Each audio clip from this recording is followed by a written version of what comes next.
Welcome to K-Pop Tarot Vibes Live. See, I told you I was going to get professional one day. Before we start this live, here are a few guidelines for tonight's live. Please know if you can't follow these guidelines, we will block and report that ass. So the guidelines are: please remain civil and respectful. Please stick to the topic. Questions are welcome. No self-promotion, no spam, no talk about other readers. No talk or request about any idol love or dating life unless it's referred to ideal types or confirmed relationships. Those are the basic guidelines for tonight's chat. Thank you for coming. I hope you enjoy tonight's live. In the words of Jungkook, let's get it!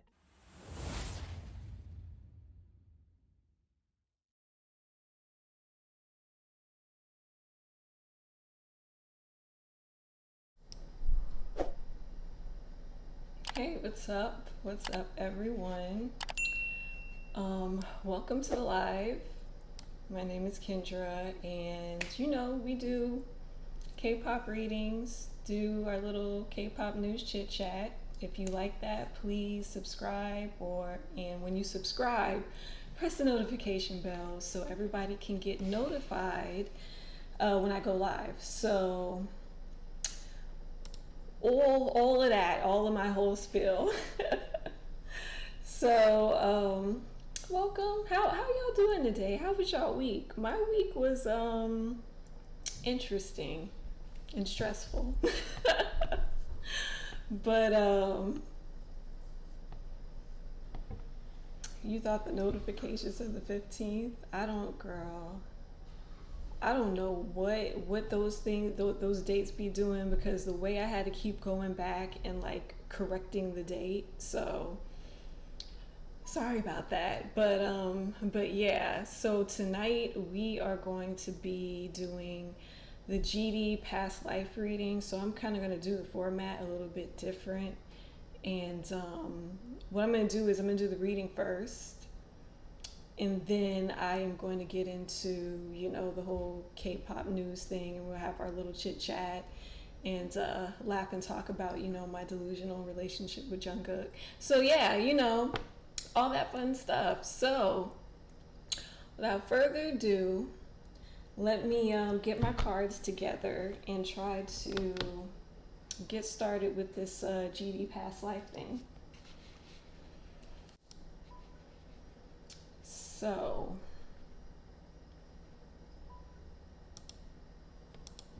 okay. So this GD past life reading was very interesting and very. It made a lot of sense to how his personality is shaped now. So it makes a lot of sense. But what I did was, before I get started, and I want to tell you guys the process of how I do it.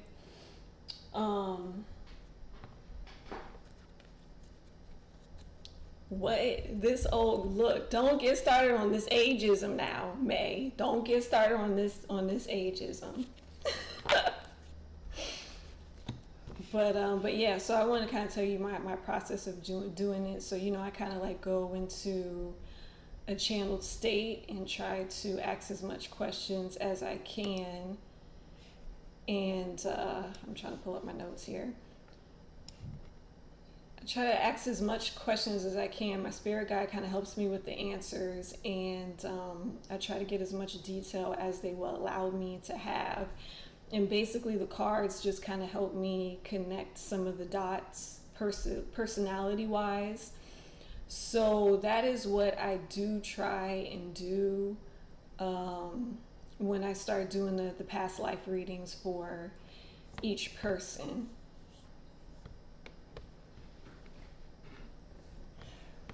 May is acting ageist in the comment section. GD is not that old. You know who's actually old? Me. I'm old. So, all right. So I usually get this whole storyline. I didn't get this huge storyline with them like I did with Jenny. So I only just got like a basic kind of roundabout story, but I asked for the past life where we were asking what's wrong with GD's love life and why he's never able to like really maintain a relationship, and why it's never successful. His love life is never successful in this lifetime, right? So we were asking that during the whole Jenny past life reading, and so that's basically how this whole past life reading thing came about. So yeah, let's get the tea. All right. So the first tea, what I got was this past life took place like in biblical times in 1600 BC, like around that era. I want to say that was like the Exodus era, like Old Testament in the Bible, that kind of time period. And for those that don't know that time period, I think that was around where they had the new Israel, and that was the whole Moses time period, I think. So yeah, he was a male in that time. He was a healer and a artist. And she referring to my spirit guide, how she described it to me was, he was an artist, more like, making things, like making pottery, baskets, like things that were like useful to people of that time. So, I mean, like back then there wasn't no like, canvas and painting and all that stuff. So the art was usually made like with his hands. He was an orphan, because I got the orphan card. Hold up, let me get some of my cards out. So he was an orphan. I got that orphan card. Was an orphan. And I did get biblical times. I got biblical times, right? But I didn't really look at the picture on the card. And then when my spirit guide started saying he made art with his hands, you could see right here on the card how this guy is making things.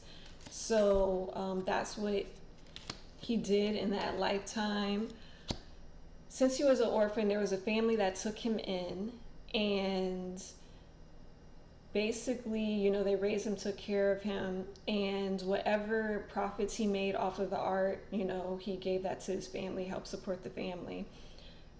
She was saying that even though his family was pretty nomadic when he was young, they later settled down, when they got older and they weren't traveling so much.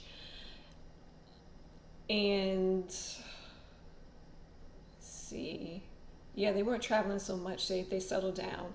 I kept on getting like the image or the picture of him being in this small, kind of town, or this small little city where, people kind of sold their things, like vendor kind of things, like on the streets and stuff. So that's where I kept on seeing him at. Also of that time, religion was very strict. It was very strict, and he had a very hard time trying to fit into that religion. He had a very hard time following the rules. He felt like it just didn't matter. It didn't really make no sense to him. So he really had a hard time going along with the crowd, which I thought was interesting, because it's kind of parallel to how he feels now about life, and not really wanting to follow the rules, and everything is free, especially when he creates his art and everything. He talks about not really following the rules. So I wonder if this lifetime really prepped him to feel like that, or kind of put that fire in him, like, I'm gonna, defy the standards and do my own thing. But yeah, he did not feel that free in that lifetime. Had a very hard time trying to follow and fit in. And from that, we're gonna go into, because I had the spirituality card, and then from that, we're gonna go into love life. So his love life at the time, right? I thought this was like a pretty wild love life. So he fell in love with a married woman, and this married woman was like, his customer, right? The thing about it was, since religion was so strict, they really couldn't commit infidelity or anything. So there wasn't no fidelity committed. It was just like a crush, like they both liked each other for a very long time. He was in love with this woman. The woman liked him back, but no lines were crossed, nothing like that. And later, as he got older, he finally took a wife, but he never loved the wife. He only liked the wife, but he was still like in love with, the woman that he couldn't have. So I was asking my spirit guide, like, how is that in relation to this lifetime? Like, what part of that did he bring into this lifetime? So I was told that basically he left that lifetime kind of feeling as though he couldn't have what he truly wanted in his love life. He felt like he could not have anything that he truly wanted or desired in his love life. So with that attitude, plus he carried amount of guilt for liking, the married woman. He carried a certain amount of guilt and shame, and so he tacked that kind of on to how he felt about love life. So I feel like how that's affecting him in this lifetime is that, I'm trying to remember how it was explained to me. It's almost as if, because of his thinking is that way, he's pushing away potential love interests that could, work out for him. Like he's kind of pushing that away from him. If he was to heal this belief, then his love life would become more easier. Also, what I thought was interesting too, that I feel like is affecting his love life in this time, is his maturity level too. I pulled cards. I pulled like archetype cards for like what his personality was in that lifetime. So one personality card I got was the athlete. This one, the athlete card. For the light attributes, it says dedication to transcending physical limits, including handicaps, development of personal willpower, and strength of spirit. And the misuse of this could be the misuse of athletic ability for selfish ends, false sense of invulnerability, and entitlement. With this athlete card, my spirit guide told me that in this lifetime, he was like in a bigger body, like he was in a bigger, much more athletic body than he is right now. So thought that was interesting. Then my next card was vampire. The light attributes is makes you aware that someone or something is draining your life force, or the shadow is depleting others for your psychic survival, chronic complaining, and codependency. So maybe part of his personality had a little bit of codependency to it because, he was like an orphan. So I thought that was interesting. Then my next card was warrior. The light attributes of warrior was strength, skill, discipline, and toughness of will, heroism, and self-sacrificing and conquering the ego. The shadow attribute is trading ethical principles for victory at any cost, indifference to suffering inflicted upon others. So he could have had I don't know, I feel like that trait in his personality, I feel like carried on into this lifetime because like he's so mentally tough and he has to deal with a lot, and he has to, I think this is where he kind of cultivated some of his leadership qualities from that lifetime into this lifetime. Then with the gossip, I have the gossip card. Child, look, I know that this followed him to this lifetime, because if you let Tay tell it, Tay done told y'all that GD is a snitch and he'll tell all your business. Don't be telling GD all your business, because he will tell everybody all your business. His best friend and had outed him out on this. So remember that GD is a snitch. So he must have got it from this lifetime right here. Because, you know, we got the gossip card. It says, awakens considerations for the feelings of others, honoring trust. And then the shadow attribute is thrives on the power of passing on private or secret information, betraying confidences. So, I mean, he must have got that snitch nature from this lifetime. For the life purpose cards, I got healer and then I got the artist card. I drew cards for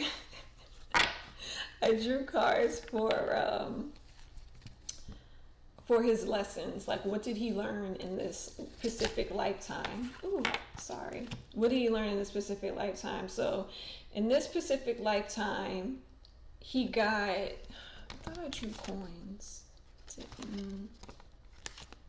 Yes, I did draw coins. Because I got, he was pretty abundant. I guess his art was pretty successful. People did come to him a lot. So I did get the finances card, and then what he was supposed to learn in this lifetime was abundance. And the abundance read, I am a limitless being. I can manifest whatever I desire in a physical reality. So I feel like maybe he did manifest abundance good, but I feel like he failed to learn how to create abundance like in his love life and getting what he wants in his love life. I think he figured out how to get everything except his love life together. So the next lesson was judgment. I understand that everyone has their own unique path and challenges. So I think he learned a lot about judgment through religion. And that's probably why he had a hard time with religion in that lifetime. Also, I got health. I will honor the physical vessel that enriches my soul. So I think he was learning about how health was important since, you know, he always had to use his hands to make things. So I think he was learning about that. I don't think that translated into this lifetime because, geez. Death. He has the death card. Usually the death card is like new beginnings. So yeah, it says I'm learning that endings are merely new beginnings. So I think in this lifetime that he had to learn that certain endings to certain situations was probably much more beneficial to him than he realized. Like the whole ending with the whole crush and relationship with the married woman. But I really feel after gathering all of this information, hold on, I am going to pull some more cards to try to get some more information on the past life. I do feel after gathering information about his love life is that I feel like he has such a hard time with it in this lifetime because I feel like he didn't really know how to choose partners very carefully, you know? And I think he got so wrapped up in the whole forbidden love thing that, yeah,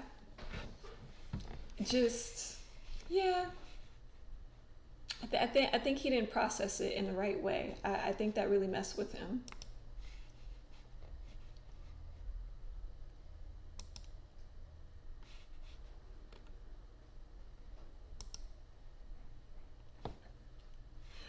Girl, you didn't hear me? Yeah, he had a crush on a married woman in that lifetime. Hold on, let me see what else I can get from his lifetime.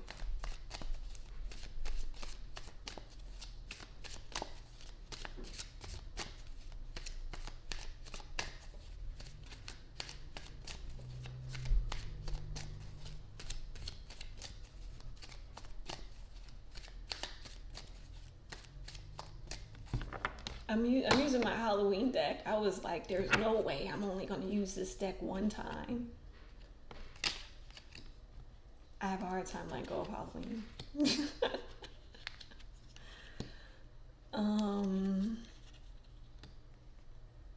I do think that he feels a lot of guilt around his love life because of him, you know, liking that married woman. I do think that he suffers a lot of guilt from that.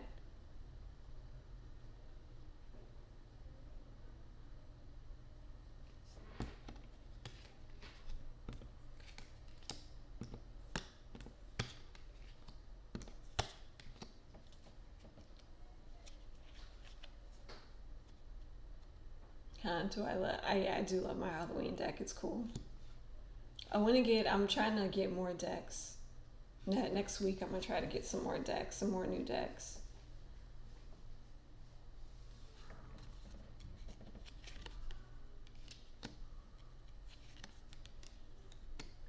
Yeah, I do think that once he just, I don't know, kind of gave up on his crush with the married woman, I do think like he focused more on his material wealth. Yeah, he focused more on his material wealth, focused more on other things. I think that this one-sided love for him, um, eh, you know, just I think he kind of woken up from the one side love. Also, the cards talk about him gaining that those leadership qualities, about him really gaining that though, and also about him really loving the public attention from his art. He was really starting to love that.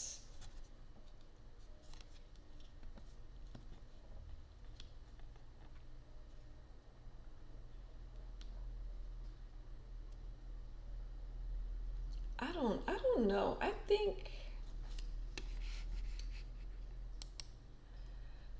don't know. I think there's a lesson in wanting something that you can't have. I think there's a big lesson to learn from it. Like, I think the biggest lesson to learning, wanting what you can't have, is that you have to learn and you have to like really accept that life is just not going to look the way that you want it to look like in your mind, right? And I think there's also a lesson too, is to not push the universe to do things that you want it to do, you know, because the universe is always going to stand firm and it's going to show you who has the real power, you know. And I think like that's the lesson. Like,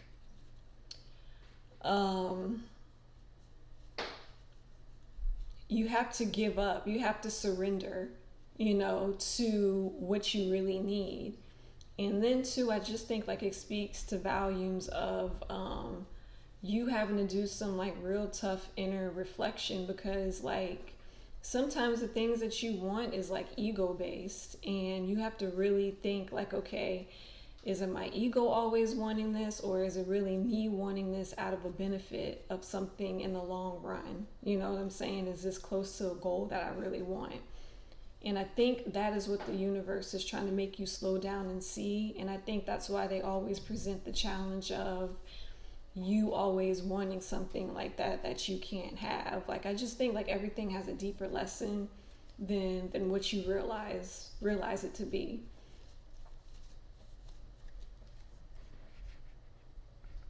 What? He probably ain't really like people like that can't attain. Yeah. But yeah, let me see what else I see. I do think that he had a couple of children with this wife. I do think he had a couple of children with this wife. And he was the lead of that family.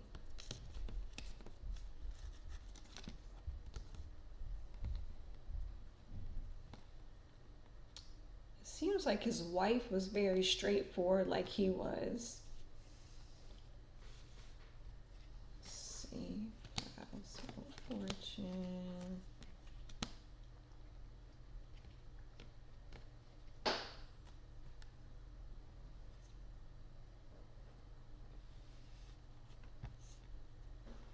So, yeah, that's all I really got for GD's reading. But yeah, I think that belief, that one little solid single belief of, I can't have the things that I want out of my love life. I really can't have that. I can't attain it. It's like kind of forbidden for me. I really think that if he could heal that belief, then he could really have what he wants in this lifetime. But that is the one thought and belief that is stopping everything for him in this love life and in this lifetime. And that is really holding, it's really messing with his attempts to have, relationships, serious relationships, and getting married. I'm really interested to see if he would ever get married in this lifetime. Hold on.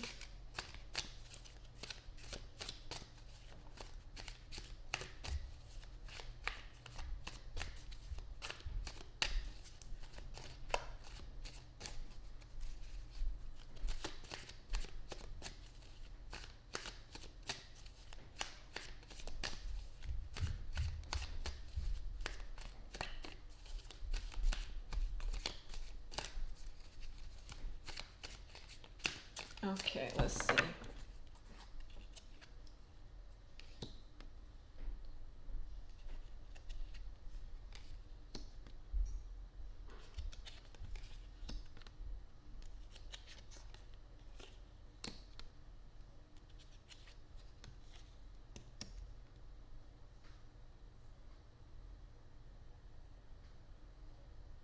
Yeah, I think he is.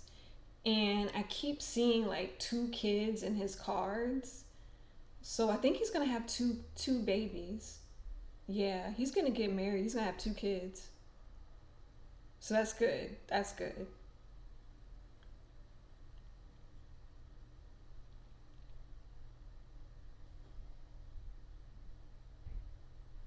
Pentacles. Um, Four of Wands, Cups. Yeah, but I think it's gonna be when he gets a little bit older that he's gonna have this. But yeah, he is going to get yeah, he's gonna get married. He's gonna get married in the future. So that's good. That's good.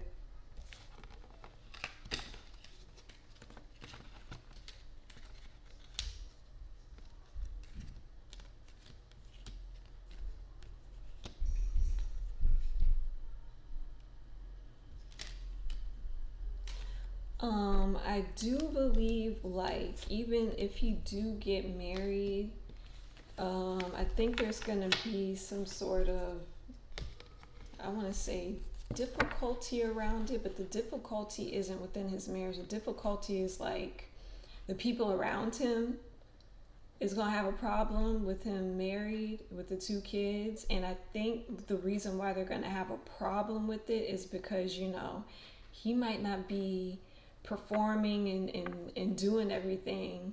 He might really be taking the back seat and concentrating on his family. And you know how people want to just keep on continuously make money off you. So I think that is what the problem is going to be with him. So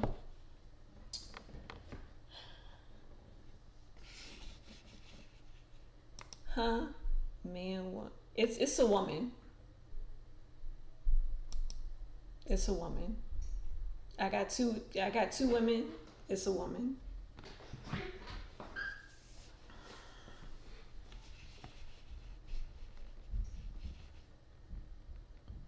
All right, so that concludes the GD past life reading. That's all I really have on him. So, yeah, that is it with him. Huh? He hasn't performed in a minute, so what they mad about? They gonna be mad because he not gonna be the answer to their solution no more. You know, he ain't gonna be the guy that they gonna go to solve everything anymore. You know, he's not gonna be the guy who's like, can you get our stocks back up and make another album and come out with something and like do something, do some promotional work? And he gonna be like, nah, bro, like I'm married with kids, like I ain't got time. Like, no, like I want to enjoy my family.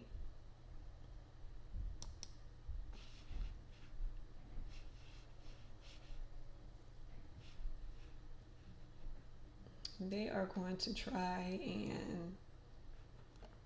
and make a whole mess of this situation.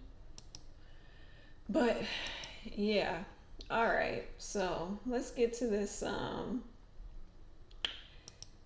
K-pop chit chat news.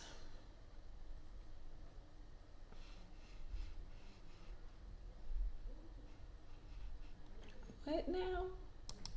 Speaking of snitches, the streets been saying someone else is one. Who is snitch? Who you talking about?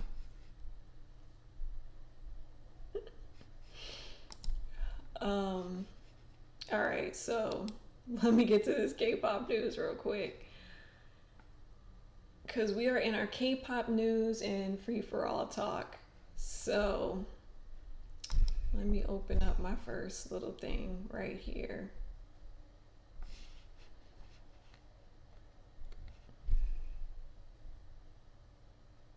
You gonna tell me later after the news? Okay. All right, so my first news of the night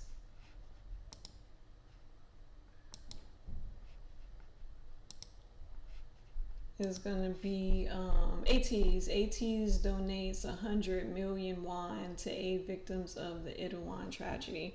I thought this was very nice of them.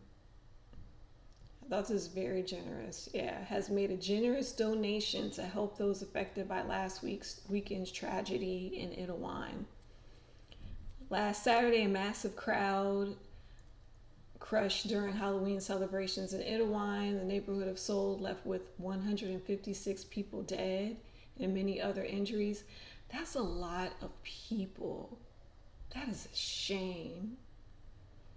On November 5th, the Hope Bridge Korea Disaster Relief Association revealed that ATEEZ had donated 100 million won, approximately in the US dollars is $72,219. Okay. To help those injured in the incident, as well as the family of those who lost their lives.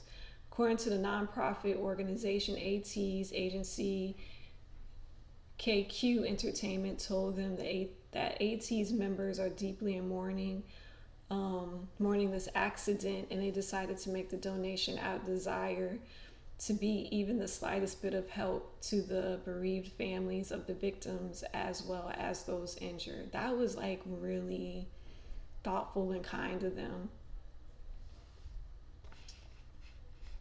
Oh my gosh. You low-key think what?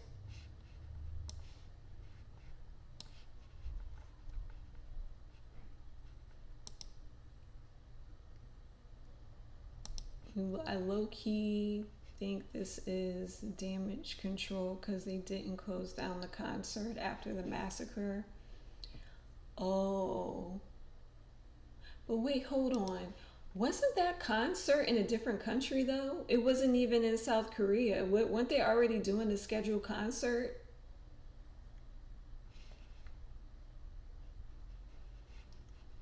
Hey Nami, what's up?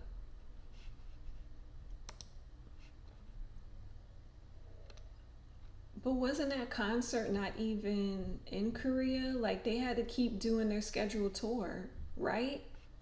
That's what I thought what was happening. So I thought they were like being mad for like no reason. We are talking about ATs. Oh, it was in Korea? Okay, I must have got my timeline wrong. Okay, it was in Korea. I guess they wanted them to close down the concert because of SM had canceled all their live stream and this, that, and the other. Okay, but this is the thing though. Like, people paid for that venue to see like, people paid to see the thing, so I mean, they had to do what they had to do.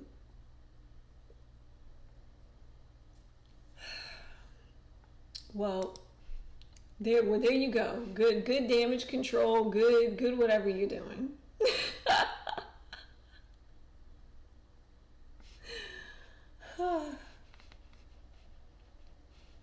Good damage control, good however you're doing this whole thing.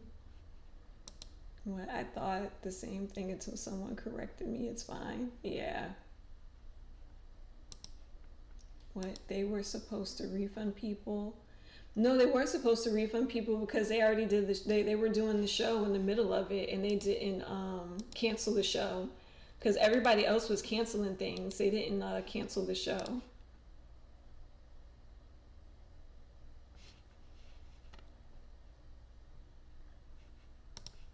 Yeah, they not exactly. They're not a big company. They need whatever little money and shows they can do that they can get. Like, they're not this. You know, it's not like they're as big as Hive and they could take a little hit to the pockets. Like, they're not that company. All right. For the next news, we have the Seraphim takes first place for Anti-Fragile Music Bank. I actually like this song. This song is a whole bop. I really like this song, so I'm happy for them. Yay, go girls, go girls. I'm happy for you guys. I think they deserve it because I've been looking at some of their performances and they're very sharp, on point, together group, choreography wise. Man, yo, this girl right here, the tall one, yo, the ballet dancer, she bad. Her and this leader with the bob cut, she bad too. I can't wait to see how this group grows. Yeah, I cannot wait to see how this group grows, but I'm happy for them and their win. I can't believe they beat out G Idol because that new song was winning some things. Yeah, Nude is second, right underneath them. Yeah, I'm surprised they beat out G Idol. That's crazy.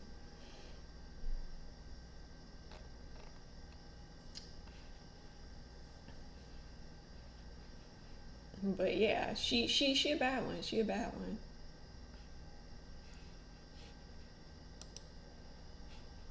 What you said? Let me look at my comments. What you gave it 7.5 because there were parts that annoyed me. Lord, it sounds like reggaeton to me. That's why I like it.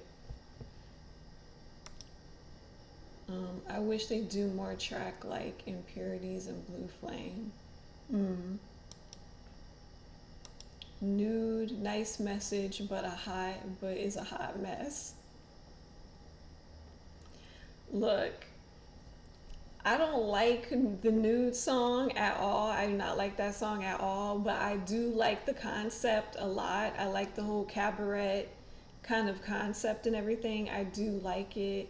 And yeah, it was a nice message, but that song was a hot mess. Like, I don't know where my girls is going. It seems as though like they are doing not so good songs, but great it's like it's like they can execute the concept, but the music just ain't getting up to where the concept need to be. Like, I don't know what's going on with my girls. I don't know.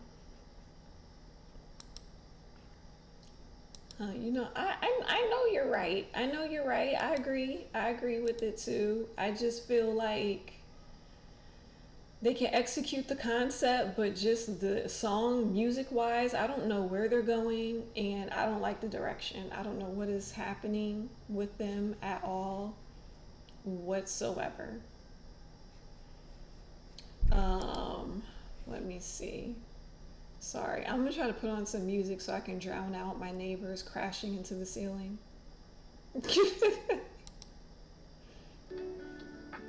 All right. Um, Let me see. What was my next subject? What was my next subject? Oh, yeah. So, let me open this link up. Let me open my link up. These names, I almost canceled this live because they were above me, like crash diving into the ceiling, hopping up and down, running. I almost canceled the whole thing. I was like, if they don't be quiet before this thing start, I'm not doing it. But they quieted down, thank God. But I can still kind of hear them, so I don't know if my mic is picking them up. So, okay. So for NCT 127, man, this was crazy. This was a crazy story because I didn't even know like what is going on these days in 2022. 2022. So the concert ends early after 30 fans faint. The event organizers apology. The event organizer apologizes. It says that the NCT 127 concert in Indonesia faced more than one safety threat last night.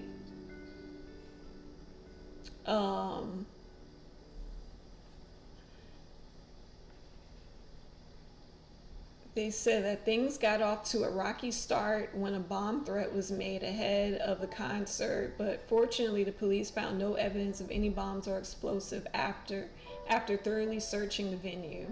However, the night's troubles didn't end there. Initially, the concert proceeded without any issues, but towards the end of the night, the crowd in the standing section began to push forward towards the stage. After noticing the dangerous situation developing in the standing section, the NCT 127 members repeatedly argued with concert goers not to push and to step back. The group even stopped performing, cut off the music in an attempt to get through the crowd, with Dooyoung saying safety is what's the most important. Let's make a promise not to push. Unfortunately, despite the group's best efforts, they were unable to get the crowd under control, and they ultimately left the stage and ended the concert early due to concerns about the attendees' safety. According to the local police, at least 30 members of the crowd fainted and were subsequently taken to the hospital. Later that night, Diandra Global Entertainment. What? Indutainment. What? Organizers of NCT 127's Jakarta concert released a formal statement and regarding the incident with the full English statement saying below regard. I'm not going to read all this. They probably just saying sorry about the show. And it was hard. Would they say it was hard for the local police to control the crowd? Yeah, probably. But yeah, this is crazy. Like, what is going on nowadays with public concerts and public places and festivals? Like, why is there no crowd control no more? Like, what is happening nowadays where people are just starting to get crushed in these crowds? Like, man, this made me scared to even go to a concert anymore. I'm not even gonna lie.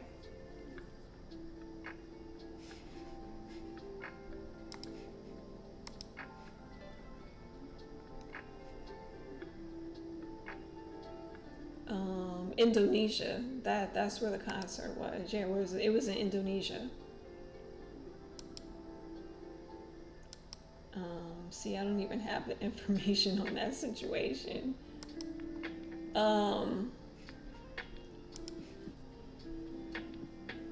Yeah. What is going on in the world today? What's really going on? Y'all tell me. Because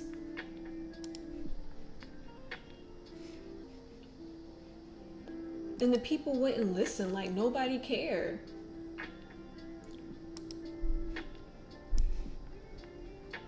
Well, that sucks. People really go out. I know, that does suck.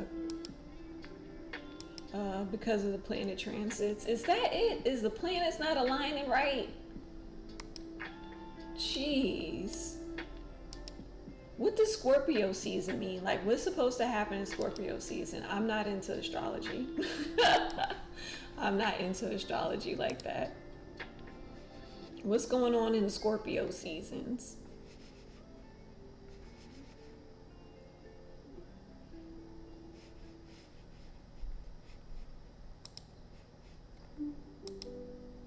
There's an eclipse coming up.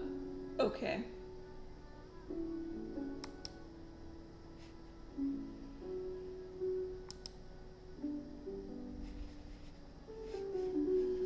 Child. I would, you know what? I would understand if y'all said Mercury retrograde. What would you say? Saturn is beating the crap out of the Cormix. Is that what's happening? Oh my gosh. What is it about? Scorpio season is the dismantling of things that do not serve you and the breaking of bonds. So is concerts not serving us anymore? Is that what that's supposed to be in relation to? Is concerts not serving us? Maybe we need to go back to live streaming. I think that's what we need to do. Concerts need to go back online.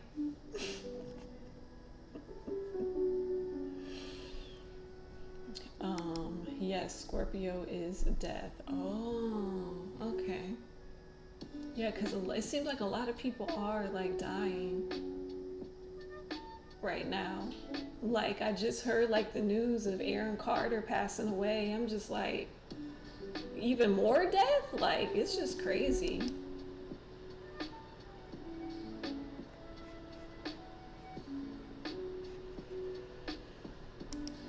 All right. On to the next news. Y'all know I gotta talk about it. Y'all know I'm gonna have to talk about this. Not with these videos circling the web like this. I seen on YouTube a fan that put together all of the Blackpink concerts together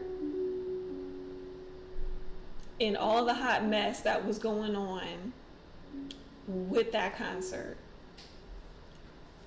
What you said, the truth is being revealed. Look, I need the truth on what is going on right here. What is going on right here? You are a veteran 6-year group. You cannot be on stage messing up like this. You falling on stage, you can't keep up with the choreo. Girl, Jenny fell back and tripped on thin air. It was nothing behind this girl to trip. I just, what's going on? I have a theory. I think the theory is like they are done and tired of doing this. I really think that they are low-key tired of doing this, and I'm really wondering if they're going to renew these contracts. I'm really wondering, with the way they dancing like this and getting tired and barely even trying, like, I wonder if they're getting tired.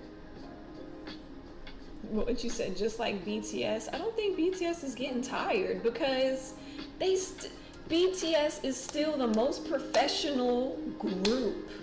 Even when they did take their little break and they came back, they still performed like at the status you're supposed to perform as a veteran group. They still performed well. They ain't do nothing like this.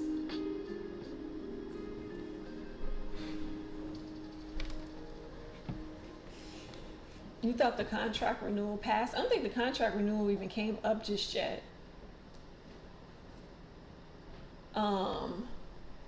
But this right here, you got people buying tickets to see you do this? Girl, they had one part where Jenny just forgot the whole choreo and was trying to improvise and was looking stupid. Girl, Beyonce would never tolerate this. I don't understand what is going on. I feel so bad for Lisa.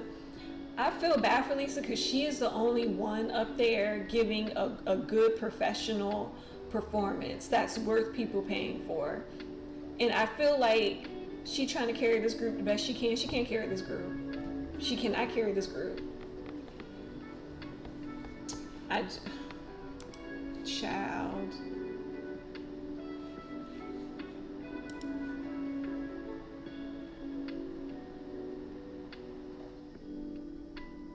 What, you think BTS need to go to the military? That's what their problem is. But they don't got a problem. They was still performing good. Yes, they are. Oh, you don't think that Blackpink is much as friends anymore? These hiatus is doing more harm than good. Beyonce, man, she fell on her concert. Okay, this is what I'm talking about. When Beyonce fell at her concert, she jumped straight back up and went straight back into choreo as if nothing happened. What these girls do. Oh, guys, don't take any pictures of this that I fell, okay? All right? Hee hee hee hee hee. I'm cute. No. If Beyonce falls, if she missed choreo, she get right on back up and she keep going, because that's what professionals do. Child. Jisoo is trying and getting together people who are supposed to be better dancers. Girl, Jisoo is just, I know people are trying to focus on like she has like some kind of knot on her neck and if she's not healthy or have health concerns, but then YG came out and said, oh no, she healthy. Okay, so why can't she get it together with the choreo? Why can't she keep up with choreo? Like, what is going on with these girls' stamina? Like, when they get tired, they just don't even try anymore. They're like half dancing. How is this even possible? Like, it's just too much. Like, and I was trying to give them passes too, because I thought the first show was like rough because, you know, it was their first time getting back into the groove of things, whatever. But this is show after show after show. What is we doing here? What is happening? Beyonce is on another level compared to them girls. Is way too professional. That's the level they need to get on. You can't be all like, oh, we're the biggest selling K-pop group and we all this and all that stuff, and you on this level.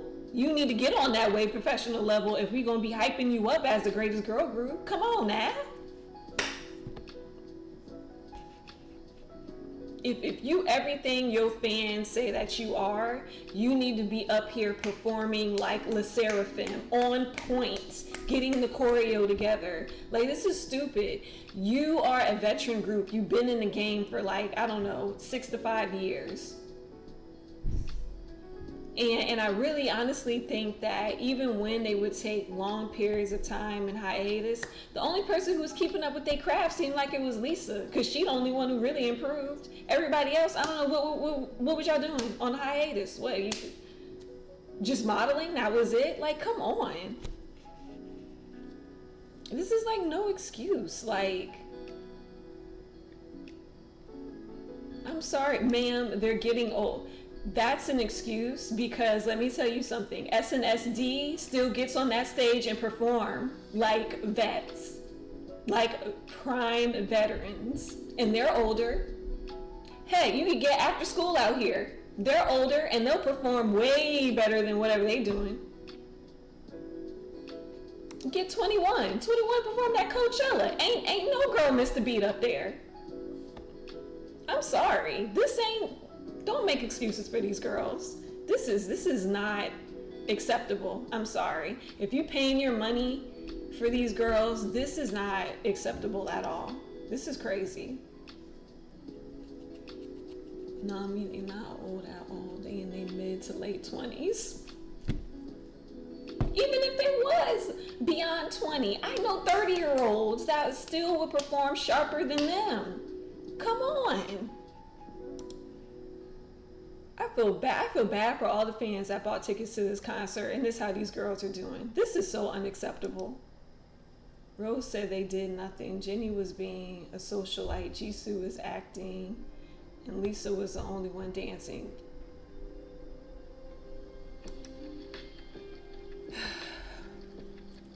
We're gonna move on to another subject, because this just irks me. This irks me so bad. Like, this whole thing, like, I cannot stand lazy performers, especially at their level, and everybody's praising them. For what? What are we praising them for? I saw their performance and it was embarrassing and so unprofessional. It was so unprofessional. Like, what's happening? Do they prefer to do modeling and showing? Do they? Because if you're going to be a model group, then just go ahead and be a model group. Don't try to make them perform. And just let Lisa have her solo. I don't understand what's going on. I feel so bad for the fans who paid to see this live. Like, this is almost on some scam level stuff. This is like some scamming stuff. Like, I don't like it. But let me move on, because this is getting on my nerves. I'm getting heated. Like, it really makes me mad.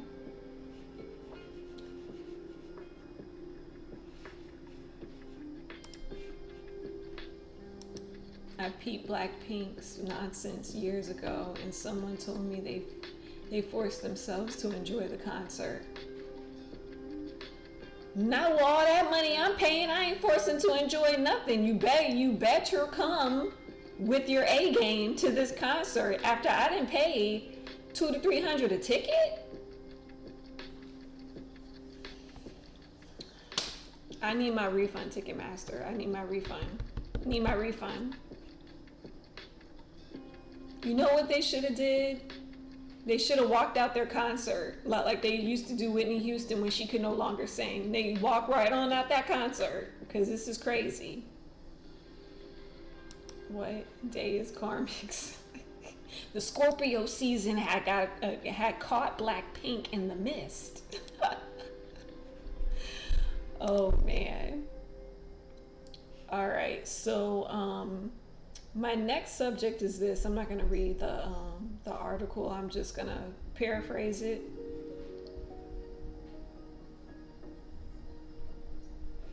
What are you talking about $400 for the nosebleeds?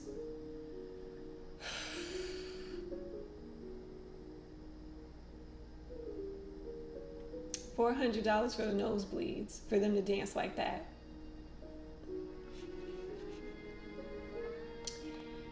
Anyways, I'm just going to paraphrase this whole thing right here.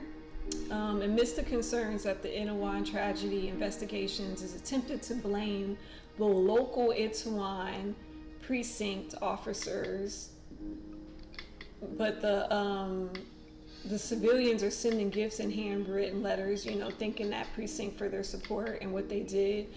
So what's happening right now is everyone is pointing fingers right now and blaming everybody for what happened. Oh no, it's your fault. No, nope, it's you. No. So basically now what all the politicians are trying to do is they're trying to put all the blame on the officers and the first responders. They're trying to put the blame on them, saying like they didn't do their job. But how, when they was the first people on the scene to respond, because your political butt didn't go down there and do anything. So yeah, they're trying to blame the Halloween on the cops, on the police. But honestly, who really needs to take the full blame of it is that president and the mayor that took most of the people from that area that could have did the crowd control. That's who really need to be getting blamed.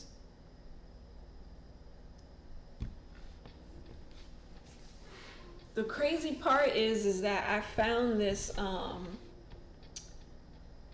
this tweet of like there was supposed to be a live debate with the current president and somebody else, and the current president was saying like, oh, he consults with this shaman person or whatever he calls teacher, right?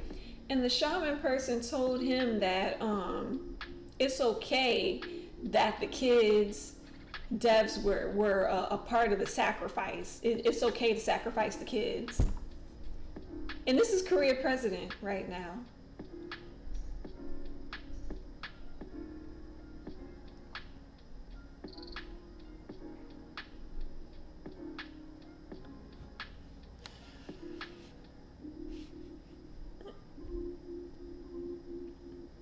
Sir, you need help. You need help. I can't believe that came out your mouth on live TV. So it's the shaman fault. It's the shaman fault too, because he thought nothing was wrong with all those kids down there dying. It was the great sacrifice, girl. Sound like some Children of the Corn shit. I don't know. I don't know what that is right there. I would storm the house he not supposed to be in. Girl, do you know that there was a mother that went up to one of those sites, where they're trying to honor all the deaths or whatever, and the president has sent flowers to that place? Do you know one of the moms went up there and tore up that president's flowers? That mom tore down his whole dedication little thing. I said, Mom, I would too. I would too, Mama. She lost her child in that. And you want to say, oh, it's okay to sacrifice? Sir, seek help, sir. Get help. Something's wrong with you. But I'm starting to realize, I guess every country got their time where they got to suffer a crazy president. Because, we had our time where we had to suffer a real crazy president. So... of course, the shaman would say that it's his fault too, that them kids died. No, the shaman said that it's okay that the kids died. He said it's all right. It's a part of a sacrifice. Yeah, let me see if I can find. Let me see if I can find that tweet.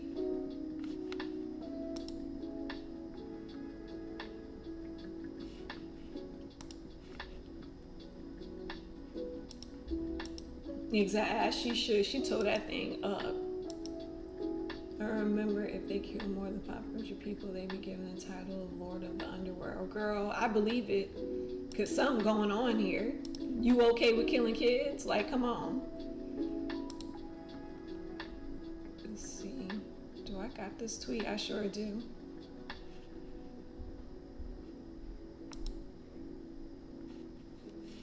Hold on, let me pull my thing back up. Yeah, here goes the tweet right here.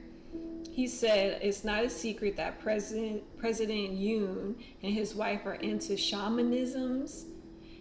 But the crazy thing is he openly admitted during a pre-election debate that he met the shaman several times and calls him teacher, recently the shaman called and said that the Itaewon tragedy is a good opportunity for the country.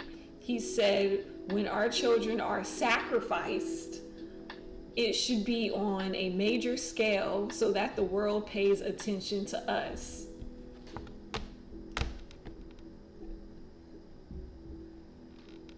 Sir, are you gonna be okay? And why do y'all loosely use the word shamanism? Because to me, in my mind, in shamanism, I think Native American shamans. Like in y'all culture, what is shamans to y'all? Is this like some fortune tellers? Like what is this?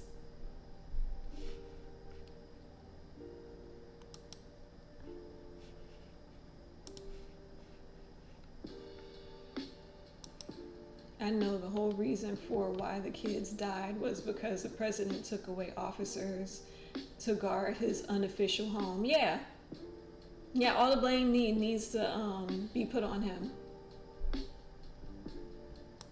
What most of these karmics sacrifice their kids, Lord.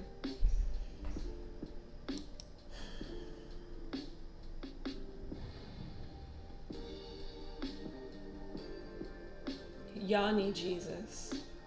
This is not, see,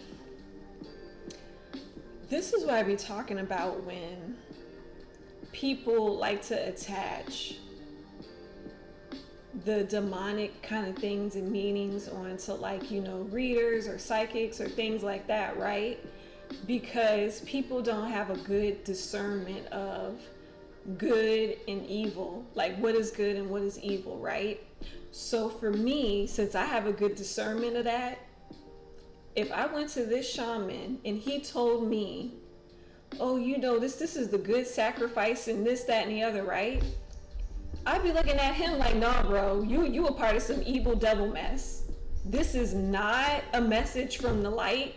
This is not a good thing. This is nothing. I would never go back to that shaman again. I wouldn't be calling that shaman. I wouldn't be doing anything. You are closed down. Because in my mind, this sounds demonic. So no. I have a very good discernment. If you are telling me that death, killing, violence, anything is okay, and we can do it, and it's for the greater cause and a greater reason, nope, sorry. That is not a good message. It's demonic, and you need to get out of it. It's evilness. See, this is where discernment comes in at, because I know a lot of people would get all these spiritual teachers and everything, and they think, oh yeah, they're telling them a great message, and oh, finds out that they are fake, and oh, you deceived me. No, you couldn't tell from what they were telling you that they wasn't, you know, a real person saying a real message of love and light. No, like this is what I be talking about. No, this would have been shut down a long time ago. Like, no, bro, we're not friends. I'm not calling you.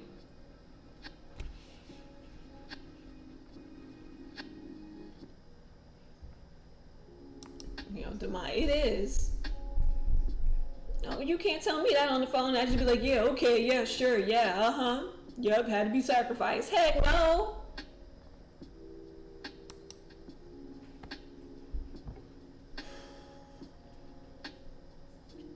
Man, and the crazy part is, like, some people really be believing in that. Like, they really believe, like, you supposed to be sacrificing all of this stuff for some bigger, greater demonic thing. Like, some people really are devil worshippers. Like,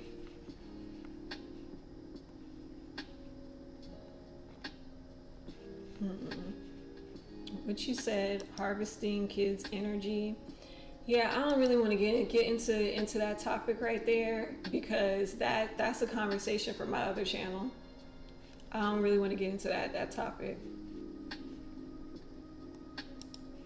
But yeah, something demonic is going on where it's a lot of sacrificing of the kids right now, and I've been peeping that pattern for a while now. But yeah, amazing. All right, on the lighter news. Back to that news with the cops. So yeah, so even though they're trying to blame the cops, the citizens are not going for it, and they are supporting the cops, sending them letters and food and support. But yeah, they trying to put every blame on all the cops for everything. So, but the people ain't going for it. So that's a good thing. The support of the people is there, and that's who really has the power, is the people, not these politicians. But that's another discussion for another day.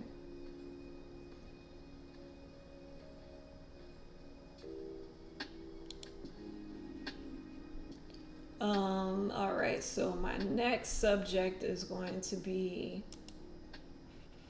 we finally got a confirmation on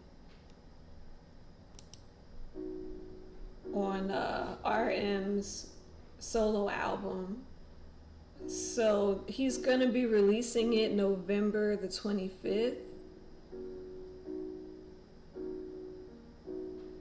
He's currently in preparation. So right now he currently working on it now. So I got a confirmation for his album release, and then Hype had said that next year they was gonna release Yoongi's, Jimin's, and Jungkook's album. So the next person we know is gonna be RM.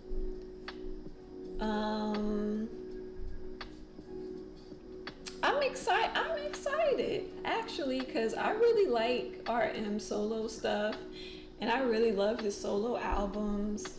I still play his last mixtape a lot, so I really generally like his music.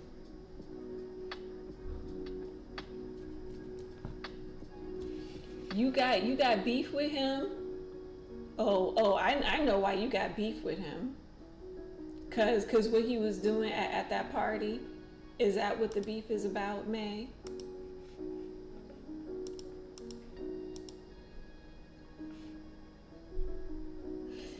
Cause he was down at that party that week, man.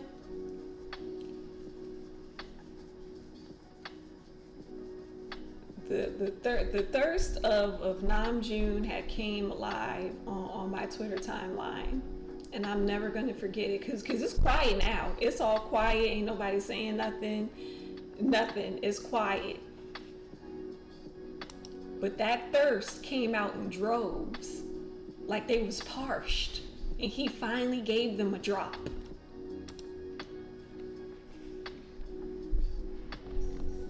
He was lovingly showing his sexy side, man.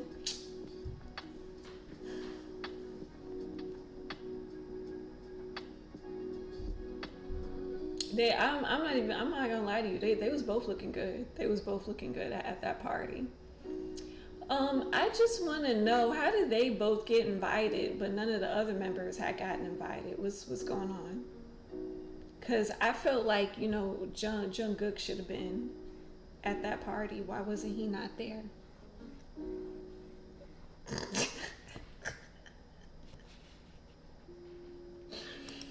Yes, they look sexy and I can't say too much on that topic because I'm married, but I agree.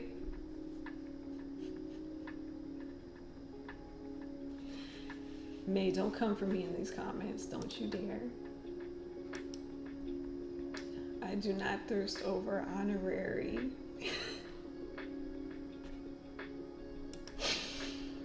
You know you be thirsting over him. Ditto. I'm wondering the same thing. The Maknae line would have been. I don't understand why the rest wasn't there.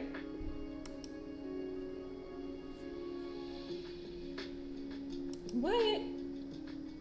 I've not been cheating for a minute. I don't know what you're talking about. Don't get started like my friend. Just be throwing random names and random things out there, okay?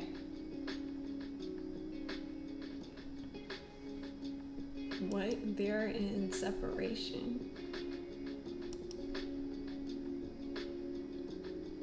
Okay.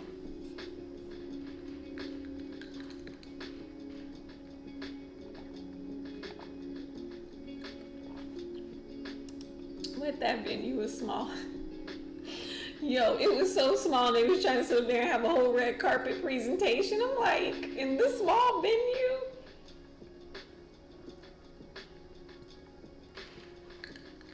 But they look like they had a good time though. They look like they had a good time. They look like they were enjoying themselves. So I was happy. I feel like even though like I'm saying oh the Motley line, I feel like it was good that the introverts had gone, not the introverts, the extroverts, because I really do think that Namjoon is a mix between the extrovert and introvert, and I know J-Hope's extroverted. So I mean, like I think that was good that they both went and could enjoy themselves. So that was cool. But I guess he invited J-Hope with him because he was performing at that song. No, what's wrong? I don't know what is wrong with that man. He didn't have to get up there and do the choreo.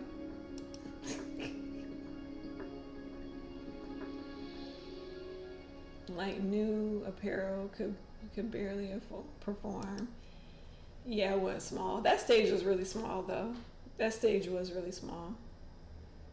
Because I had seen that when I was watching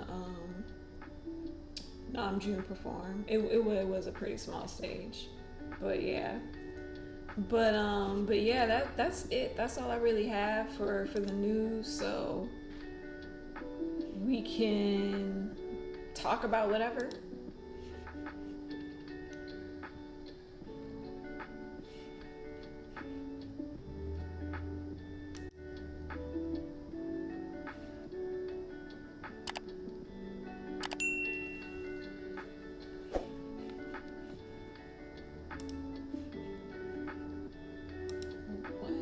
Think what? What's going on?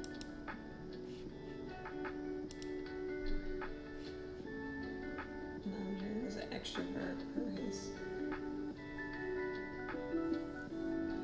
Yeah, I know he's an extrovert. And the only thing that clued me in on that is because he travels the most out of the members. So I know I'm an introvert. I'm not as extroverted as him. Like, even if I did have the money, I still don't think I would travel as much as he do. I'm really paranoid. I'm very paranoid and protective of myself. So that's why like it's hard for me sometimes to travel. Like I be trying to like get up, work myself up to traveling. I don't know why I'm like that, but I am like that. I'm like so scary sometimes with traveling. But yeah.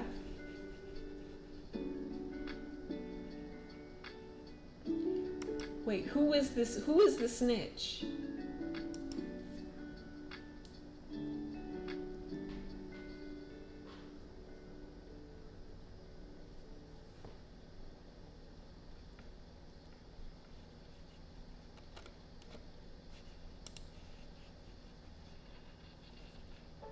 I was trying to look at this Jin stuff. Like, how was he doing on the charts? It looks like his little solo thing was doing pretty well. But this is the thing, though. The reason why I wasn't keeping up with Jin's stuff on the charts was because it was like a song for the fans. It's like a goodbye song for the fans. So the snitch was Bang Chan. Why was Bang Chan the snitch?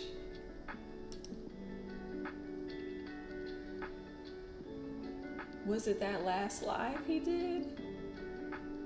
I was trying to remember what he said.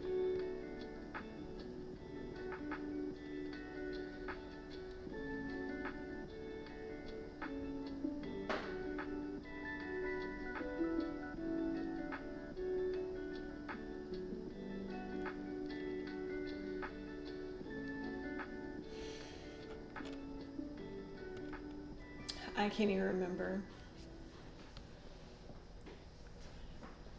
what he was saying on the live. But I know he was like telling random childhood stories. What I knew there was a reason why nobody touched their music. What was the reason why they didn't touch? I'm so lost, girl. I don't know what you're talking about. I am so lost.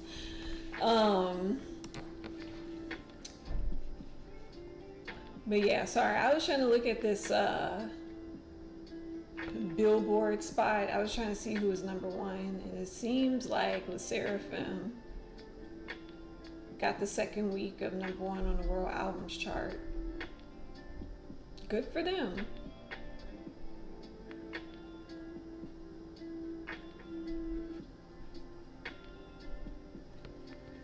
I didn't have a chance to listen to all of G Idol's album, so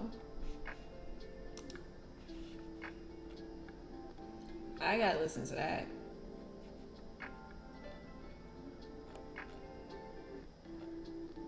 And I didn't even get a chance to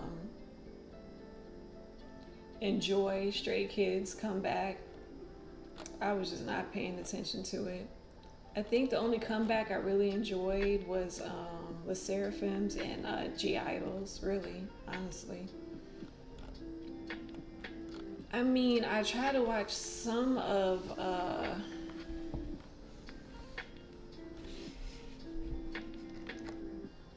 Stray Kids stuff, but like some of their performances, but I didn't get around to it. I did see their new video for the TMI, which was cool.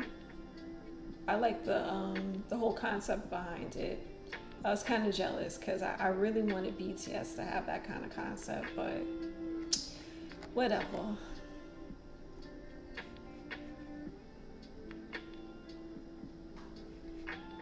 You said what? You didn't want to listen to Stray Kids' full album. I didn't want to listen to their full album because New was a mess. You still got to give things a try, because like even though that title track might be bad, like the whole album can have like hidden gems in there. Stray Kids comeback was too, yeah. It didn't have the magic of Backdoor. It didn't have the magic of like, you know, God's Menu. It was just like, oh, okay. The outfits look good. The outfits was nice. When is Taemin Jackson getting out the military? When is Taemin Jackson getting out the military? Anybody know? I need that BDMS music, and I need a performance. I need a performance. No, I don't. So Jen's voice is great in the rap.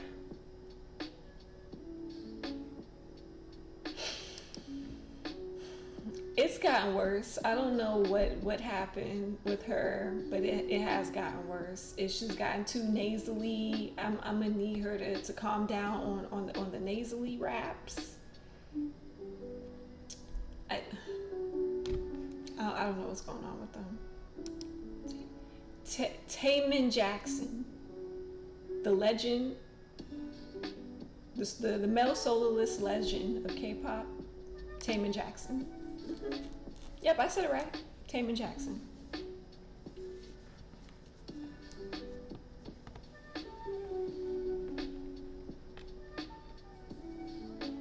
Man.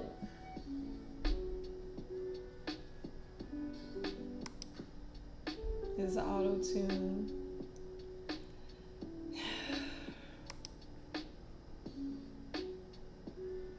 Not Jackson. Man. That's Taemin Jackson right there. I'm ready. I'm ready for him to just get out, get this, you know, do his time, get out. I need a whole new album concept. I just need a performance, something. I need something, Taemin. Cause whew. Man, what we gonna do? We ain't gonna have BTS.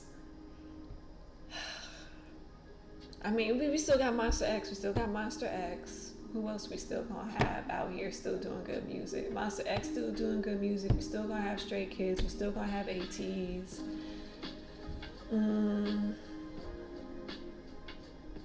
Man, and I missed that AT. Man, that whole comeback was great for ATs. Man, I was so into that comeback. Y'all don't even know. I was streaming. I was doing everything for ATs. God, that was a good comeback. I was so sad when that ended. I was like, no. So sad. I was like, I ain't gonna have nothing after this. I ain't gonna have nothing. I think he gets out in March. Come on, Damn it!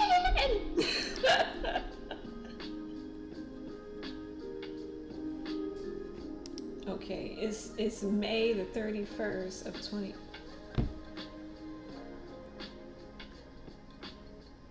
Thank you, Lord. Thank you, Lord. Cause woof, it's dry out here. It's dry right now. I need taming. Man, I don't know. I don't even know if I'm looking forward to this year in awards, cause you know what? I guess I am kind of looking forward to it, cause like I really want to see New Jeans and Le Sserafim perform, and who else I really want to see perform at the year end. Oh man, I know Stray Kids gonna knock it out the box. Stray Kids better come with it. Stray Kids better come with it. So yeah, I guess I am kind of looking forward to it. I hope Stray Kids come. I hope I get to see 17. They're really good performers live. I just hope everybody come through for the year end awards and like don't give no lackluster performances, cause like last year wasn't bad. It wasn't that bad. I think what happened last year was everybody was so used to seeing BTS that when it came to usher in the new kids, you know, it wasn't such a warm welcome. Like everybody was like really ready for that. So it seemed boring to people, but I'm like, man, Stray Kids delivered on them shows. Like Stray Kids really delivered. But all I know is y'all better not invite Blackpink. That's the last group I want to see on the year-end roster trying to perform. And I think ain't Twice supposed to come, because Twice had to come back this year, so Twice supposed to go up there. I hope they invite Chungha too, because she had something, but it didn't really hit the charts, so they might not invite her. But they need to, because who else performing at that caliber? And they better not invite Blackpink.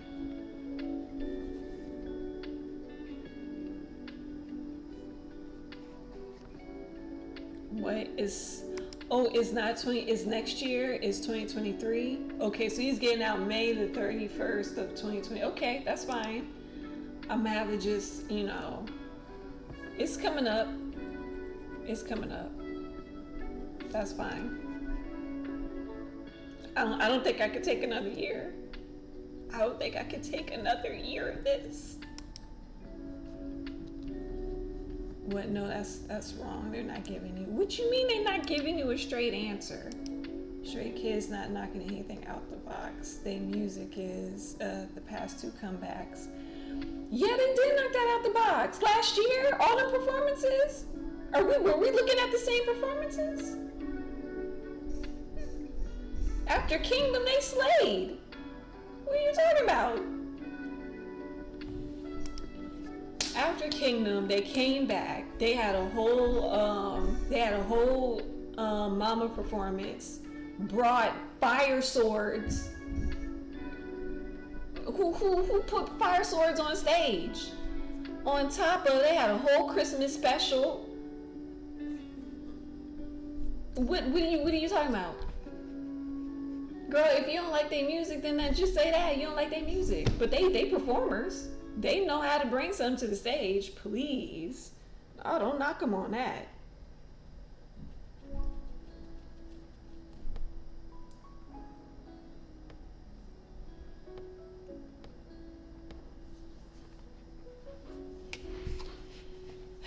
Well, they better not invite Blackpink this year, which they probably won't because they're on tour. My fear is that I hope ATs get to make it to the award shows this season. I really do, because ATs deliver also performance wise.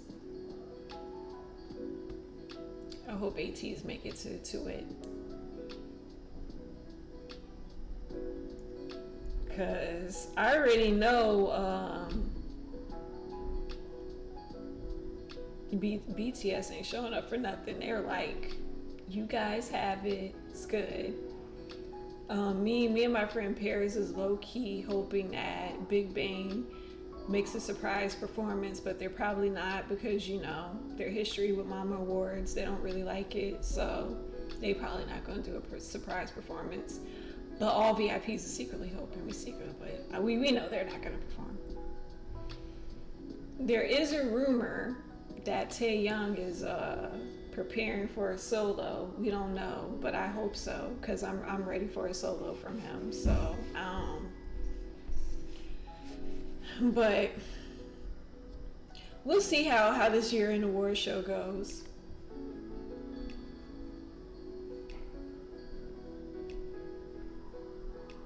What? I know the performance abilities, I used to be a fan, but I'm just saying they need to switch up their music a bit. Which I felt like they did try to switch up their music a bit with this current album, Accident album. You can hear like they tried, but it just didn't deliver, you know? And even Bang Chan said that he tried to touch a different topic to sing about, but it just didn't deliver. If they just stayed on their usual path of what they usually do musically, like how they did with Ordinary, man, they would have been just fine. But I think that they try something different at the wrong time.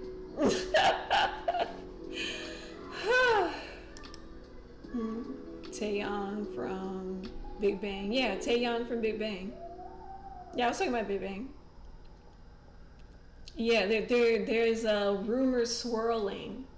We might have a new album from him on the way, because you know he shut down his Instagram talking about renewals. So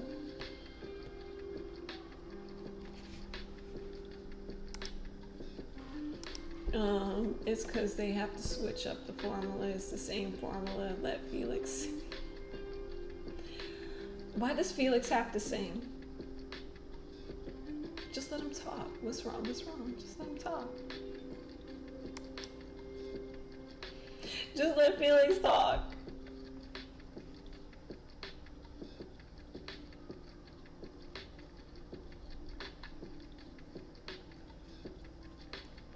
But that's the rumor. We don't know if he's gonna come out with a solo or not. We don't know. Keep my fingers crossed.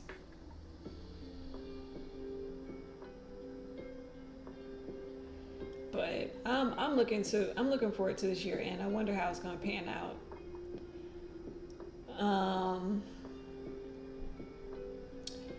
And yeah, that's it. That's all really it I have to talk about, really.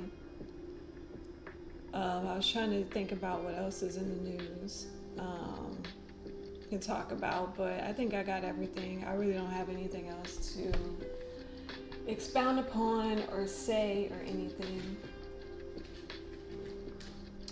So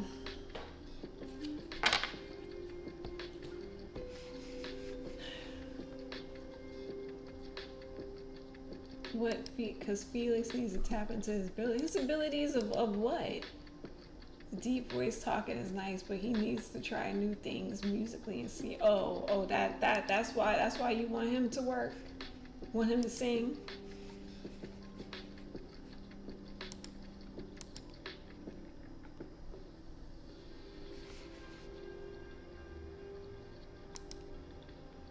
I don't understand like why we gotta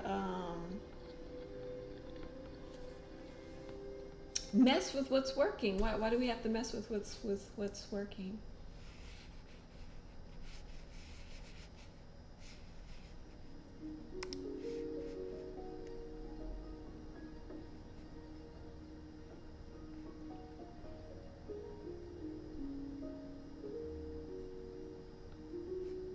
You haven't heard his singing. Are you wondering if his voice is raspy?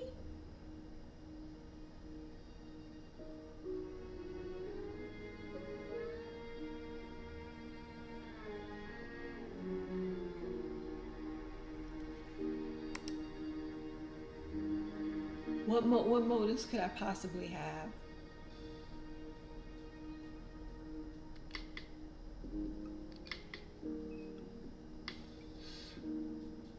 I don't have no motives. I look. I'm just saying that. Why should we mess with something that's obviously working? If anything, I really wish that I'm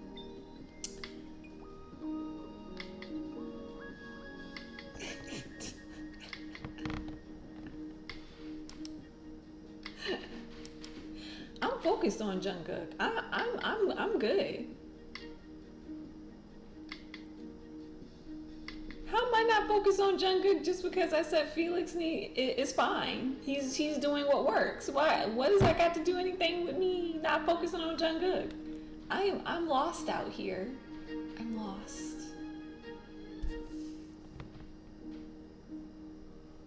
So you want me to tell you that when I listen to Felix on the tracks, that I'm just supposed to say I don't like hearing his deep voice? Is that's what you want me to say?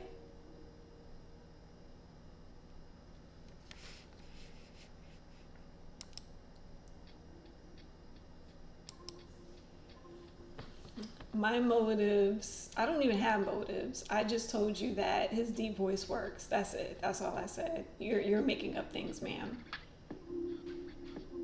You are making things up. I'm not putting words in your mouth. That's you making these things up. My marriage is fine. Leave my marriage alone. My marriage is happy. We're fine.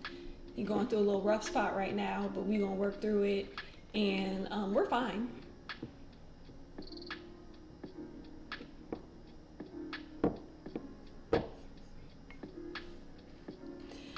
I just like deep voices. That's it. I just like deep voices. I wish that Taehyung would speak more on tracks. You know. I just like hearing deep voices on tracks. That ain't got nothing to do with anything.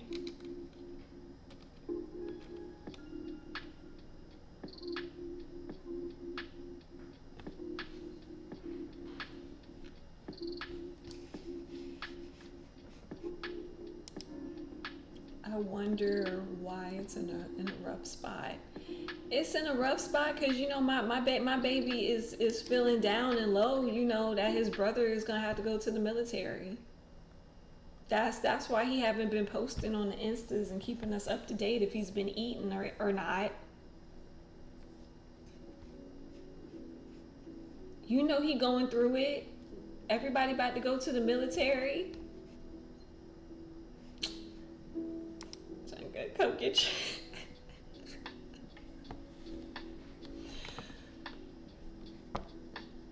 I'm just saying, I don't know why Taehyung can't talk on the track. Matter of fact, why won't they let him do any rap parts? Like, he could do a little rap part. Come on, y'all can write him a few bars and do another cipher and let him rap on it. What's going on? Why y'all don't let Tay do what Tay need to do? You try to kick.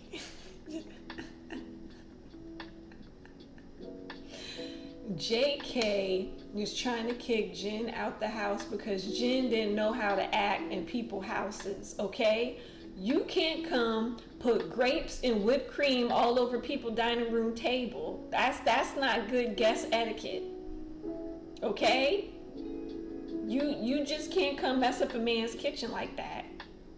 That's why he got kicked out the house. Now, if he came into the house acting like he had some home training and then get whipped cream and grapes all over his table, then he wouldn't have to get kicked out the house. But that's what happened. That's why he got kicked out the house. You need to, like, respect people's houses. That's what had happened there. No, but the sad truth to that is it was like you could tell like that was their last birthday that he was gonna celebrate with him, before he has to go into the military.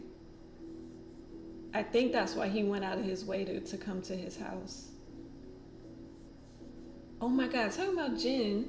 Y'all seen Jin in that when he did that show with that girl and they were drinking? It was doing the shots. Oh my God, that was so hilarious. 58% proof alcohol.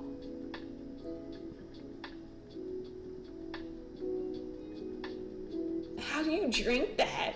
I know they was drinking it. They was drinking that and they were cough. I know they had to cough.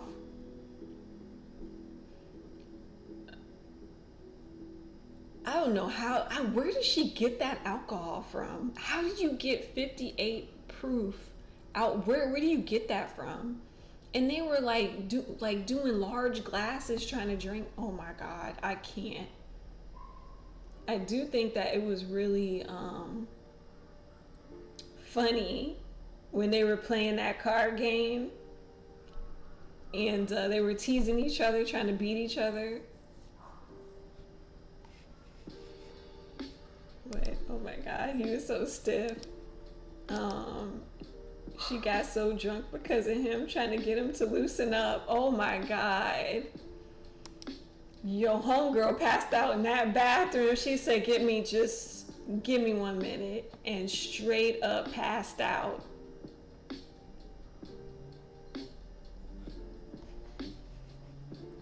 What? He finally relaxed during that game, yeah. But I thought it was sweet though that he was really concerned for her, and he was like trying to tell her to like stop drinking so much. And he was like, well, I'm fine, but because she drank so much. So she drank before he even came. And then she had a shot all during while he was there. I was like, girl, she passed out in that bathroom. She passed out in that bathroom. She never came out. I was like, somebody help this girl. When she passed out, me too. I was cracking up. I said, she really in there? She ain't never came out. I was dying. I said, this is too crazy of an episode for me. And she said, I think it was her last episode of the season 2. She didn't even get to close it out, say goodbye. She was gone. She was gone. I wish she had more like food to like kind of soak up that alcohol, but man, that was too funny. I'm like, wow. Why was that the alcohol of choice? But that's why she usually does. She was trying to encourage him, but he was not having it.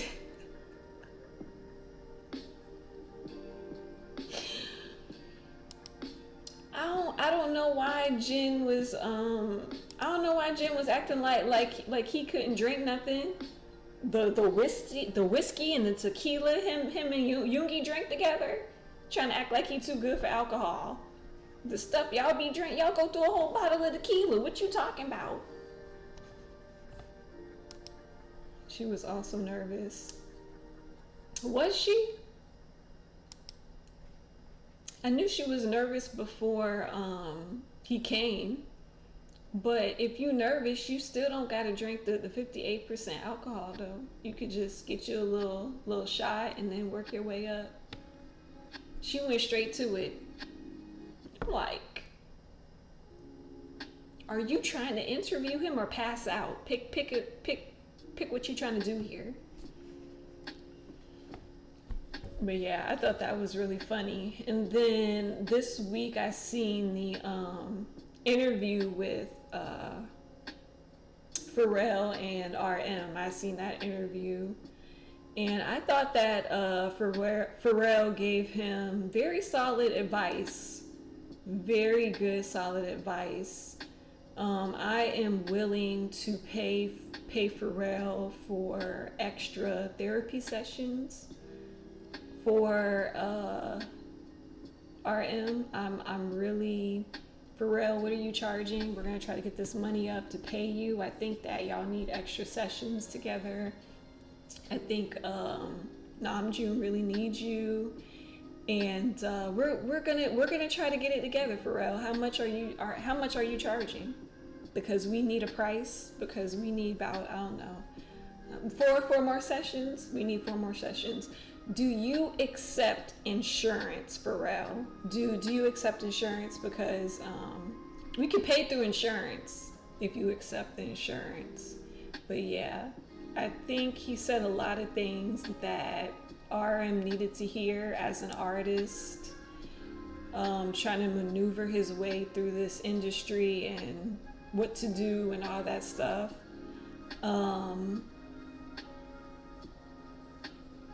It was a really genuine interview. Yeah, it was really good. Like, he literally said it's been a while since he did a third-party interview. It was a really good interview.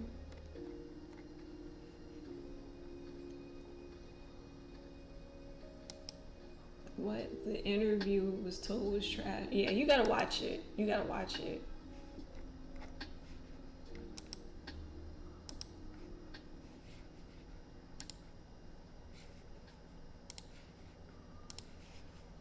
Because it stopped again.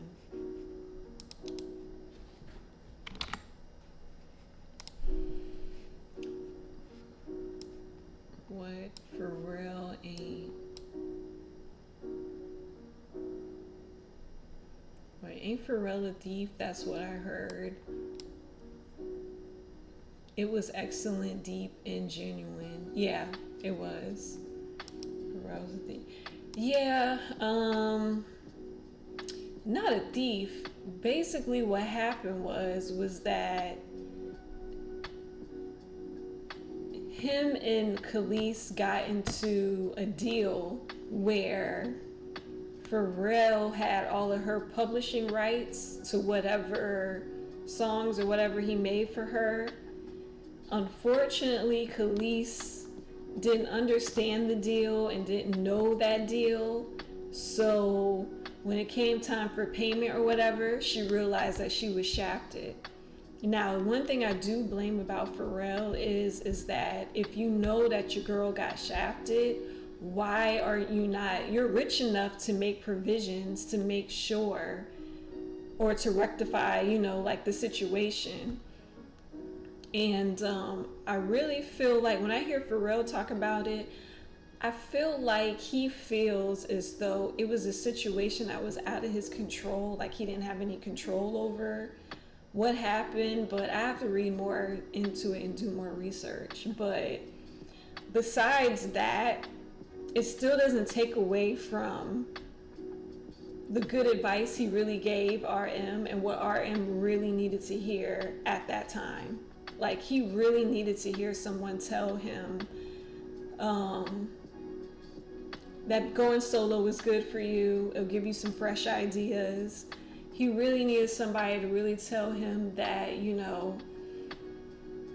enjoy life. Go along for the ride. Don't forget to have fun with your artistry and really experiment, have fun again, like things like that. Like, he really needed to hear. And then he also needed good advice on how to navigate him being lost, because when him and Pharrell was talking,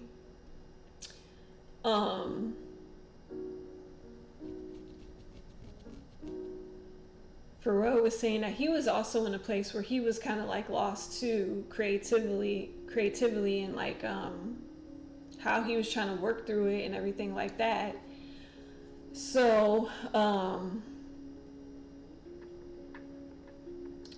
I really feel like that's the kind of advice that Namjoon really, really needed to hear from another person who actually been through it and got through it. So I do really feel like that was like a really good advice like he gave him. And also like even Namjoon had really good questions for him. Like I would have never thought to ask him. But he also had really, really good questions, and I even learned a lot about Pharrell and his process and what he does in his whole creative process. Like I even learned a lot about what he does and how he looks at things. So I mean, like, man, that was a really good interview. But yeah, he knew what he was doing. I'm not saying he did not know what he was doing. I'm not saying like, oh yeah, he was right. I'm not saying that. I'm just saying like that's how the situation was claimed to be. Like that's the info that's out there. From her side, she got shafted in the contract. From his side, he didn't find out that she got shafted in the contract until later, and then he was just like, oh well, like it was out of his control. I'm not saying, oh yeah, he was right. I'm not saying that.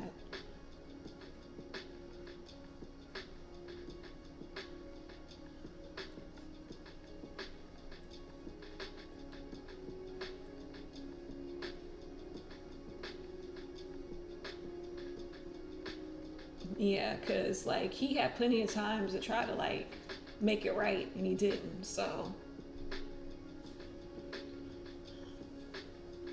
but what else I was gonna say about that interview?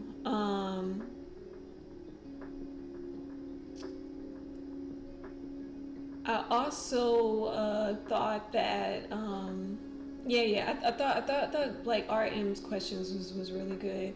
And then when RM was talking about like his past and how he started off and he really didn't see himself as this big performer, like I thought that was interesting. But I've heard that before. Like I read that in an article before, him saying that, and it took my mind back to like the debut days when I used to read a lot of articles on them, and he said that before.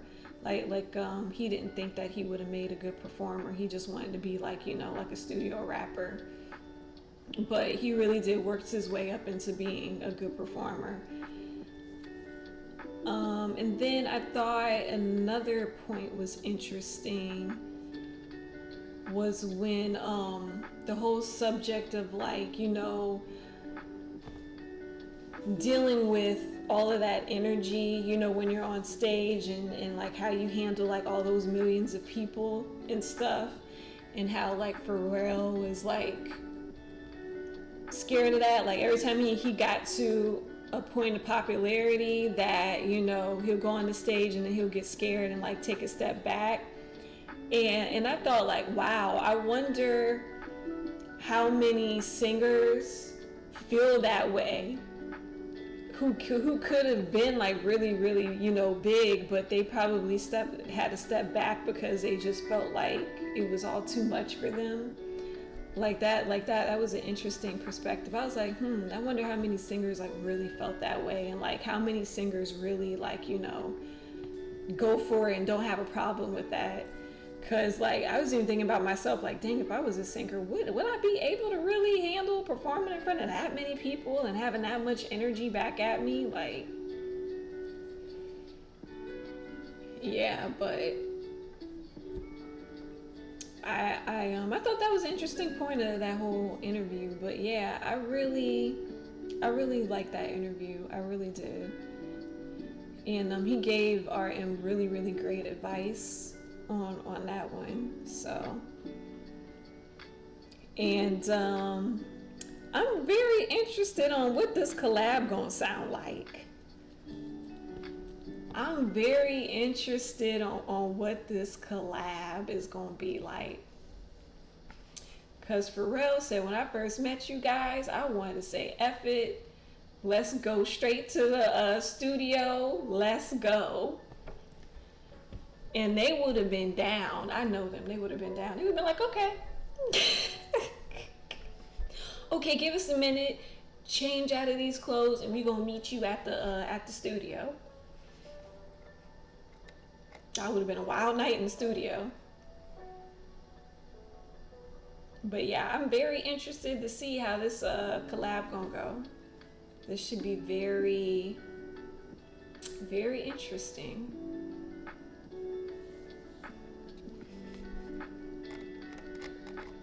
I low-key hope it sounds like that one song that they do that sounds a little Neptune-ish. Okay, all right. Anyways. Out of wild, man, you know they be in that studio wilding.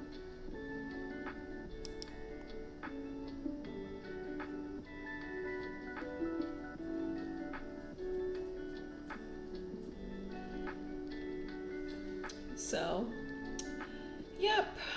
All right. I don't have anything else to talk about. Hope everybody enjoyed the live. I'm gonna get out of here. I'm hungry.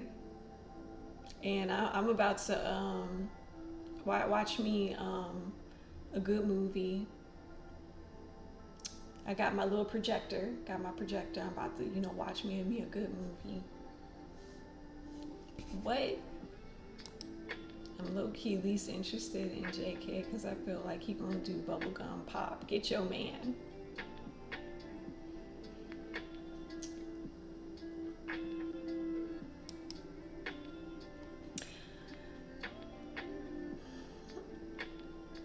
To be honest with you, I have no idea what he's gonna do.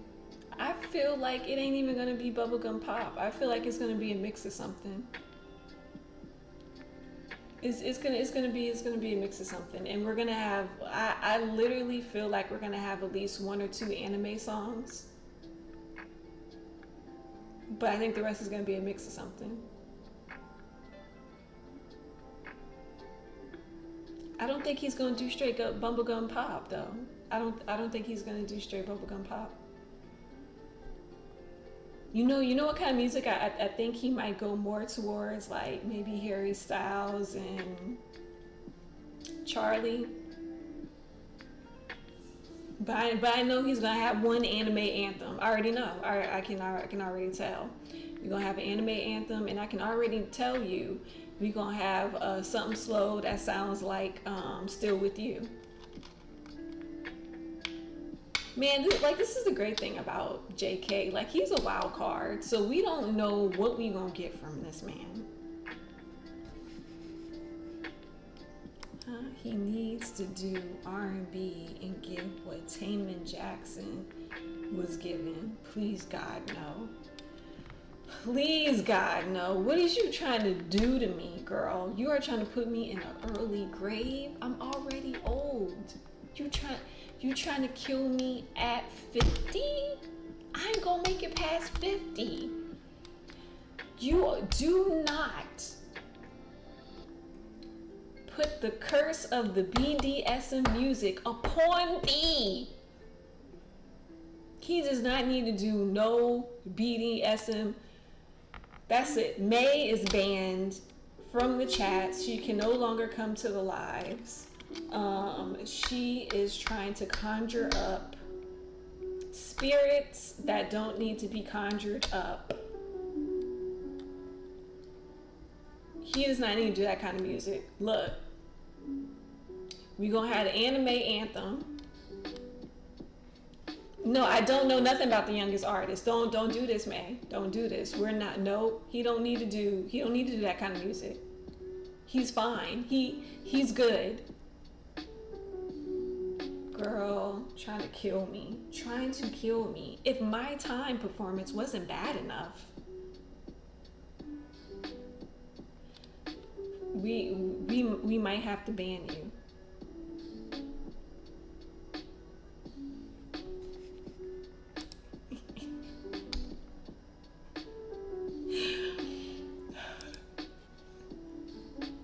You're right though, you do talk the most. You keep me going. I'm not even gonna lie.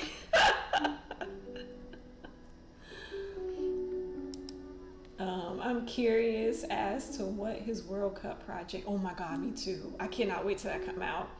I think it would be an official World Cup song. Like, it'd be interesting to see what it would sound like. Yes. I cannot wait.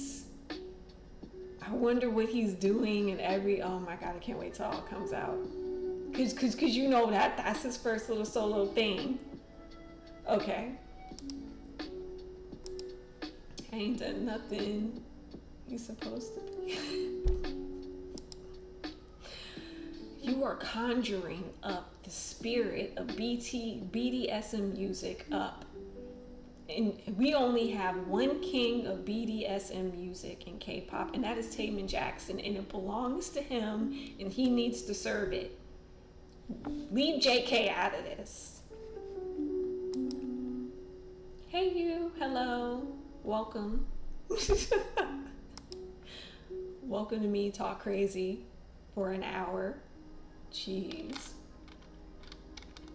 But like I was saying, the JK album is probably he's a wild card. We don't know what we're gonna get, and I know that we probably gonna have about one or two anime themes and a slow song. I know we're gonna get a ballad. I know definitely we probably gonna get a ballad. Huh? JK has always been in it, girl. Bye. We get the ballad. I hope we get one R&B song. This is my hope. I hope we get one R&B song. I hope we get one like pop R&B-ish / like kind of electronica kind of a song. I hope we get something like a mix like that, a mixture like that. But yeah, we look. I don't know. Also, I heard that there's a rumor that JK is supposed to be featured on RM solo album. So we gonna see what's going on there.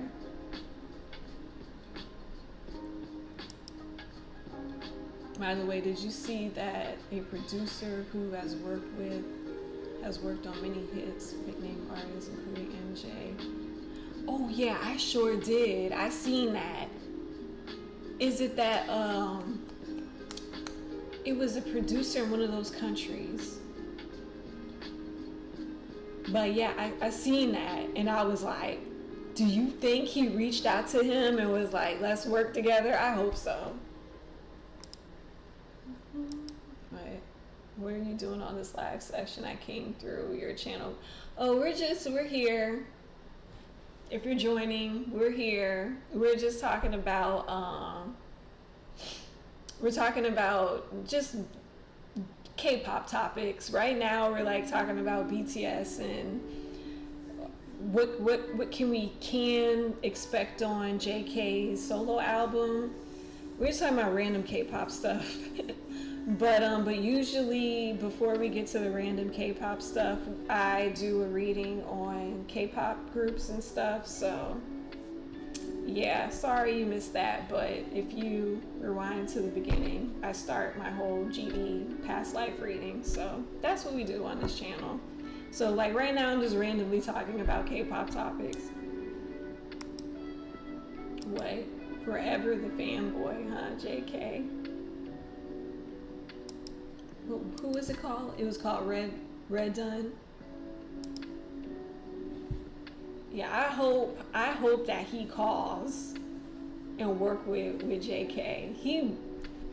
I think Jungkook would take that opportunity. Like, he's not the type to really turn too much of things down. So if somebody reached out and said, hey, can I work with you? I think he would say yes. Yeah, I know Jimin is gonna be. I know Jimin album gonna be thought in now. See, if you wanted to conjure the spirits up of the BDSM music onto Jimin Park, I wouldn't have a problem.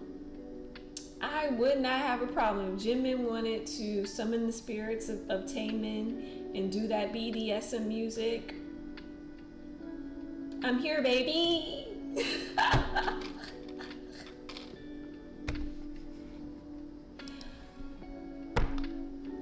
He can thought and bop his way all through the BDSM music.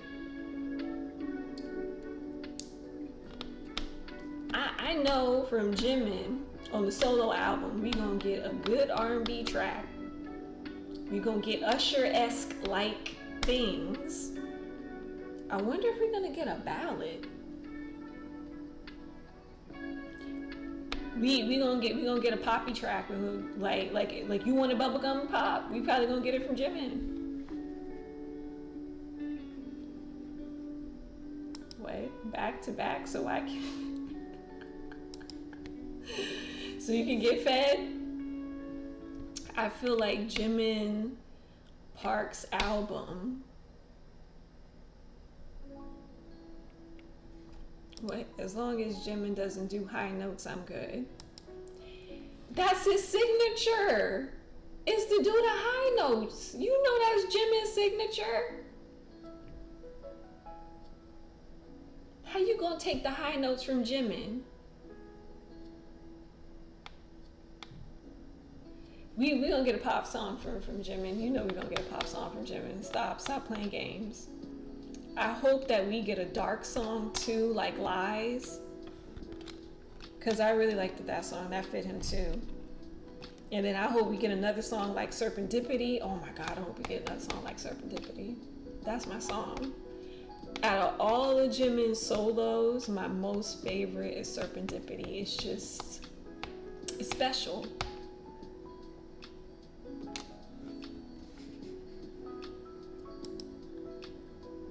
Libra, Lord. His voice is blown out. It isn't his range. His voice is not blown out. He can still hit them notes. You just don't want to hear the high notes. Just say you don't want to hear the high notes. Just say you don't want to hear his high notes. That's it. That's all. Just say you don't like the sound of his high notes. That's all you got to say. But yeah. Yeah, Serendipity is my top favorite from his solos. It's always going to be the top favorite, and it's my top favorite solo performance from him too. But yeah, but I don't know, cause like Serendipity and Filter is like neck and neck. Like I don't know. Now I'm thinking about it, like performance wise, yeah. Because I really loved the performance of Filter. Like it was such Broadway. I loved it. Yeah, I don't know. That auto-tune is tricking you. I'm telling you, Fred. Not the auto-tune. No, but he was doing high notes before the auto-tune. When they was like back in the day.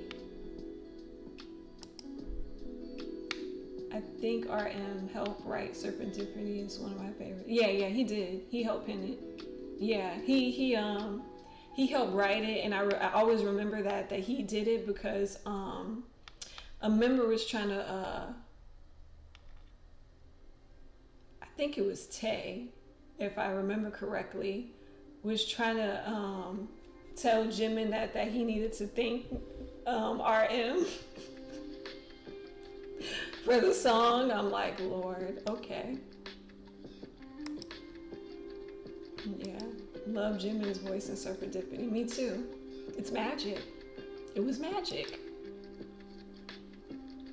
Yeah, I didn't like Filter. It was too Ricky Martin-ish. Yeah, that's not my most favorite song either. Yes. It was, you know what it was, girl? You know what it was? It was like, it was too cringy. Like, it was like how people try to sound too Spanish, you know, like a tacky kind of cheesy Spanish sound. Like they're trying to sound too much like Spanish, and it's just like, okay. All right. It's like, Yeah, I got a clip of that to show you, friend. He was screeching. He was not screeching. God. He hit them notes.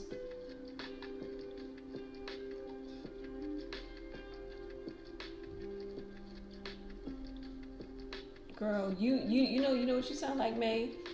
You sound like how Twice was hating on the sidelines. That one in Mama season, they was on the sidelines hating on Jimin, and they was making fun of his voice and snickering and stuff. I remember seeing that fan cam, and I had called them the mean girls of K-pop, and everybody got mad at me.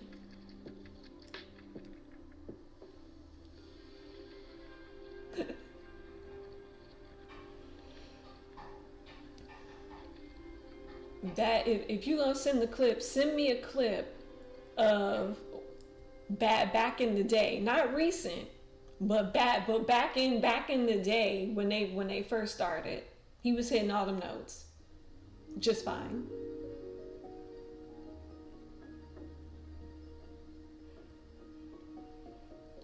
But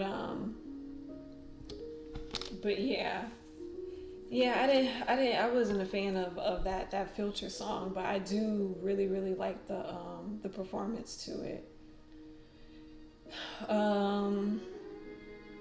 What else? I already know what Yoongi album is gonna be. I already know that. I'm looking forward to that one.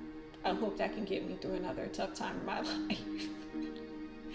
Yeah, I know, like the whole August D mixtape got me through COVID. That and Mo 7 got me all through COVID.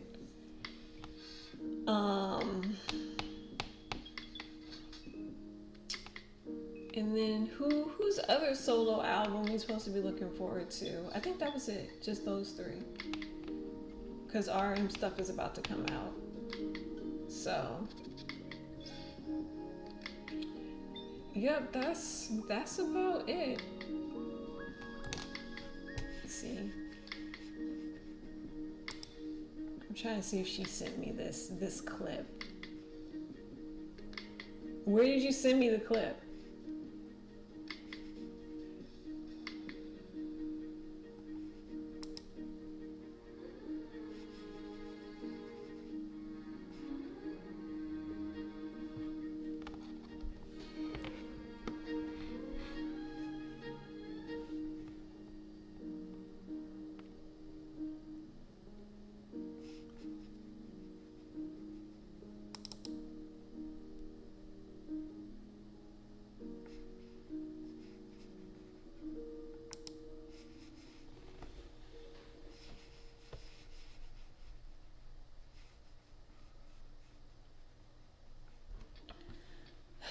All right. But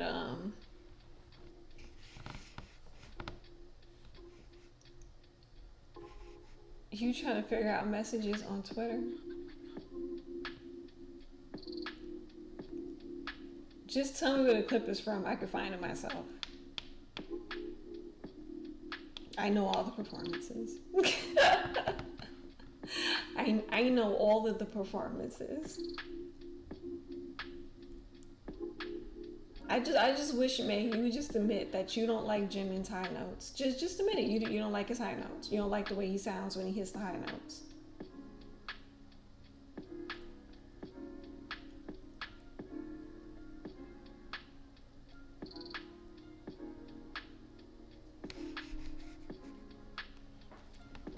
Anyways, while she's doing that,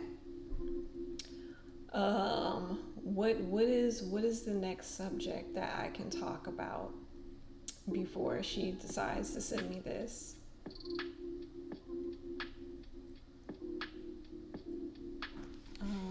Do I ever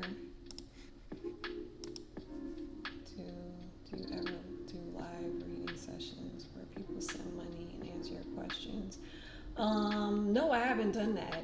Actually, I actually wanted to do that. I wanted to do that on my other Awakening Among Us channel, where I just do pick a card readings. I actually wanted to do that a little bit more. But no, I have not tried that yet. I'm always scared that when I go live, like nobody would be there to participate. So I'm just there alone. So like that's like why I was like hesitant on doing that. But if you go to my other channel, Awakening Among Us, the link is in the description, I think. Yeah, I wanna start getting into that. But yeah, I'm always scared. Like if I go live, nobody's gonna be there. But I have wanted to do that though. I have downloaded.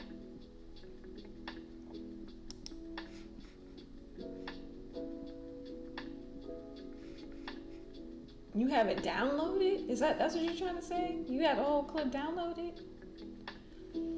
Anyways, but yeah, I'm always scared of that. And then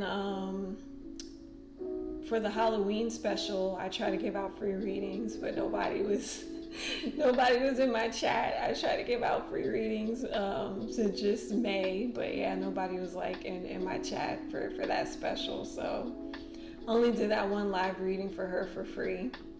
But I did want to start giving out like more free live readings to like thank everybody for coming in and supporting me. As long as I have been doing this channel, I've been trying to, man, when did I start this channel? In 2000 and what? 2015, I think. I started this channel, or was it 2016? Could have been 2016. I've been on here for a very long time. Doing first I started off doing like BTS only readings. Like my whole thing was about BTS. And then I worked my way into doing more K-pop stuff. I try to be more fair and do more K-pop things. Because I had gotten to a place where I gotten better at reading tarot cards, and I really started my psychic abilities, my intuition started really ramping up, and I wanted to expand. So check my messages. All right. You're very nice for doing the free live readings. Would you accept money through Super Chat, PayPal, Cash App?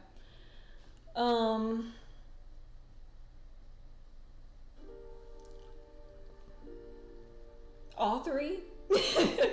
I really would like it if, well, yeah, I could do all three. I just need to make sure that I know what the question is. Like what your question is. I can do all three. I just need to know what the question is.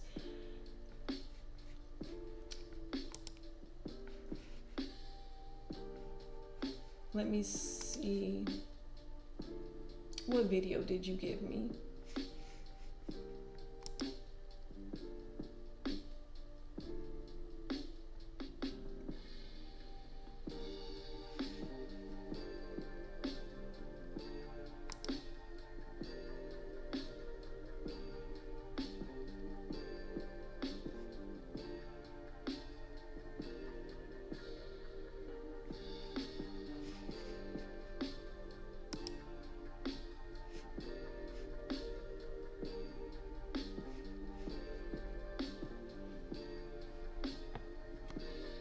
You gave me the video on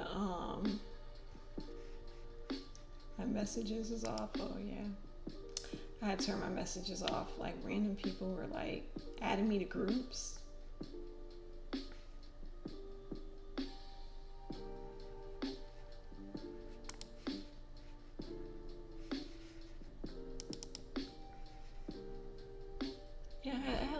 This one person just randomly add me to all these big groups. I'm like, what is going on?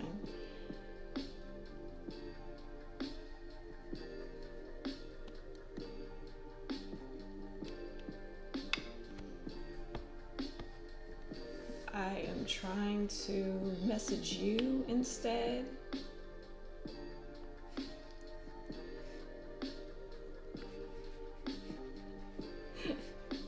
I'm sorry, May. I'm gonna message you instead.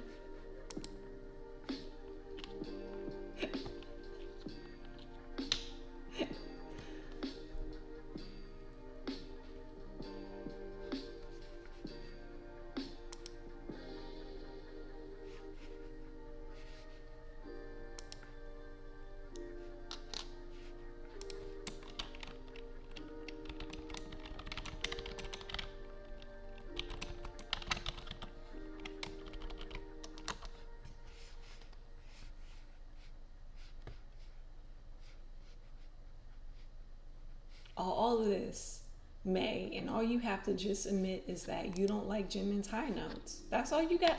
May, all you have to do is just admit that you don't like Jimin's high notes. You don't like the way he sounds when he hits the high notes. That's all you got to admit.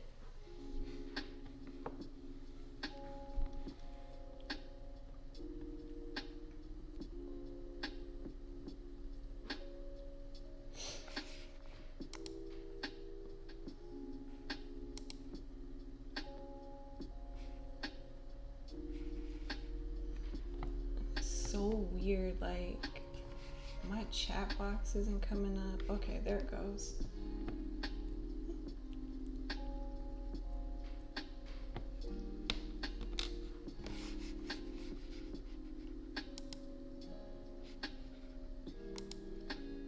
Okay, I messaged you. Did you get my message?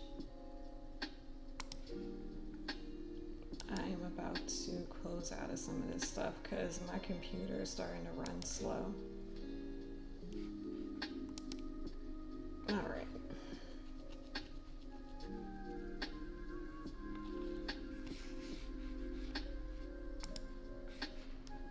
Yeah, but anyways, like I was saying about me being on this channel for so long,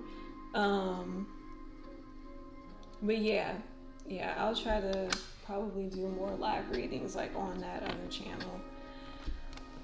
But like I said, it's gonna take me a minute because like I'm scared nobody gonna show up. The universe hates you. I know. Because God don't like ugly.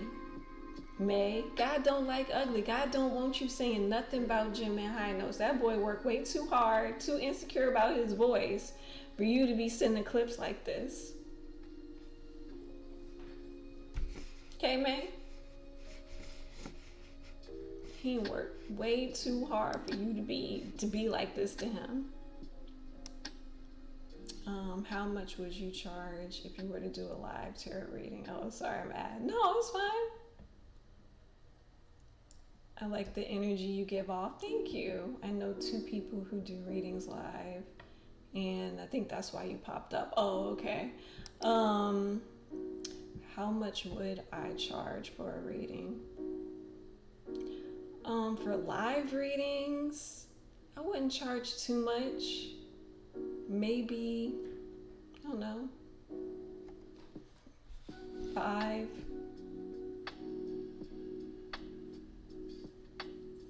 Yeah, I probably would just like maybe just charge five for a reading. Like if you want to get like a real like in-depth reading from me, you just go to my Etsy store and you can pick a reading. Because on my Etsy store, I do a whole bunch of different readings. Like I do like the week ahead readings. I do question readings, like 4 or 5 kind of question readings. I do messages from loved ones reading, which is very popular. A lot of people have been asking me to do that type of reading.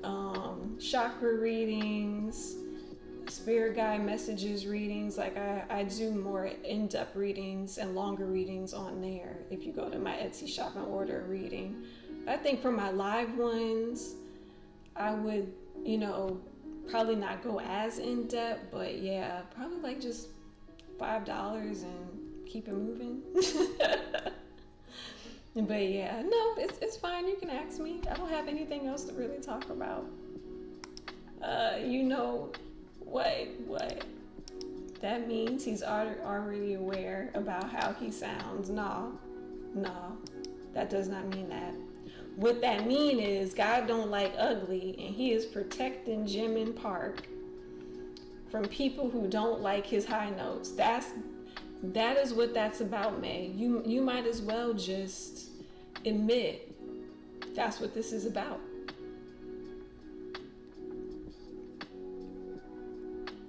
May.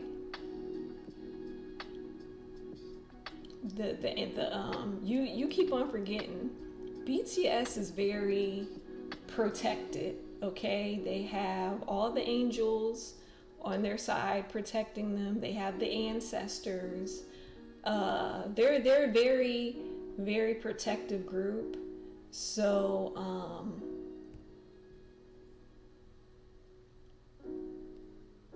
I don't know what you thought you was gonna do. I don't know how you thought that you was gonna get away with that. See how the spirits have blocked you from sending that? That's why. I told you, hey, I told you that story about my spirit guides on Halloween. Oh my God. So remember I have that pendulum board, right? So I started asking the pendulum board about my spirit guide, right? And I asked if my spirit guide likes K-pop music, and my spirit guide does not like K-pop music. I don't know how that's possible. I don't know how it's possible my own spirit guide don't like K-pop music. I don't know how that's possible.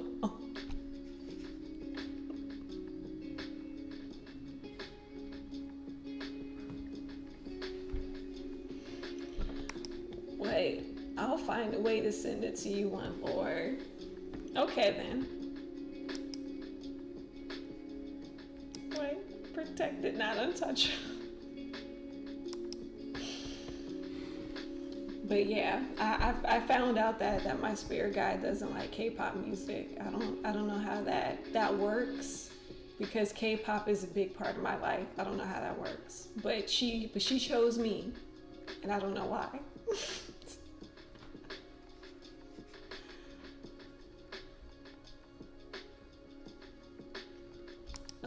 Okay, can I ask a question about RM, and I'll send you cash right now through whichever method works best for you. Since I'm doing a live about K-pop. Okay. Honestly, it's about what works best for you. Actually, either Cash App or the Super Chat would be a good method. And I'll answer the question. It's all right, I'll succeed, relieve. Your spirit guide said that's your option. You know what? I had asked the board too. I was like, does my spirit guide feels like K-pop is too much of a distraction for me? And the board said yes. I was like, I know this. Like, I know this. Like, I've been called to, like, kind of not focus so much on this channel and focus on my other spirituality channels. You know, they've been, like, trying to push me to go into that direction. And I've just been, like, so resistant to it. I've just been so, like, stuck, like, kind of scared to go to it. And I don't know why. I just always have this feeling like nobody's gonna listen to me. I just have this feeling like nobody's gonna listen to me. Nobody's gonna, you know. So it's just, I need to get over that fear, and I just need to just go for it and just do it. Because I do have a lot to share, you know, about my own spiritual journey and about you know, certain methods you can use to kind of get through a tough spot in life. So I really do just need to go ahead and do it. But yeah, I've been being pushed in that direction. I know my spirit guide is tired of me. Like, girl, we've been trying to tell you. We've been trying. And it kind of really been showing through my views on this channel. Like, it's not what, like, my views and stuff isn't what it used to be, and I really think that that's like their sign of saying, okay, it's time to move on. And I've just been so resistant to it for some odd reason, but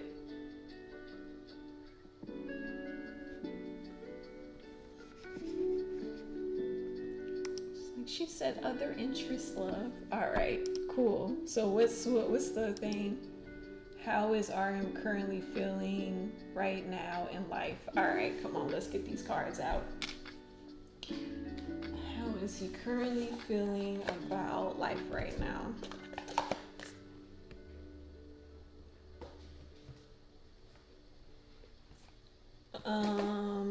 Let's see.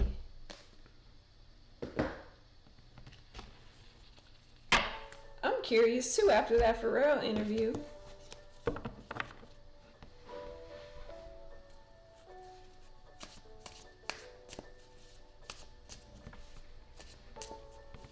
What's my other channel name? My other channel name is okay, so I have two channels. So my one channel is the pick a card, like spiritual kind of reading, which is Awakening Among Us.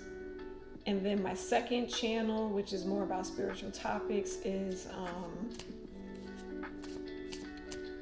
the Spiritual Corner. Hold on. Let me do the links for both really quick. Actually, let me do the links for that after I do this question.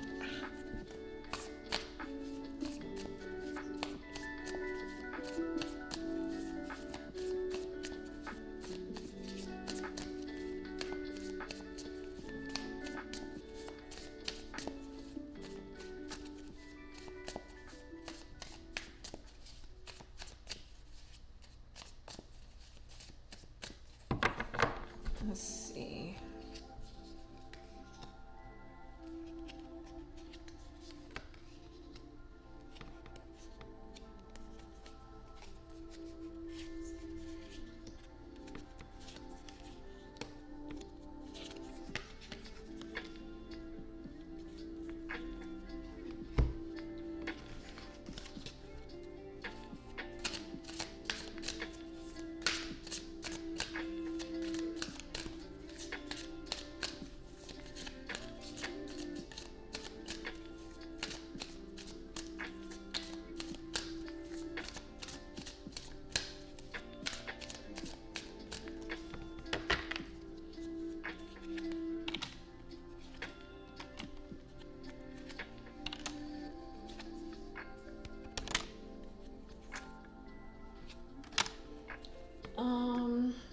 Right now, I think that he's taking the advice of Pharrell and like just trying to trust the universe, because I got the trust card.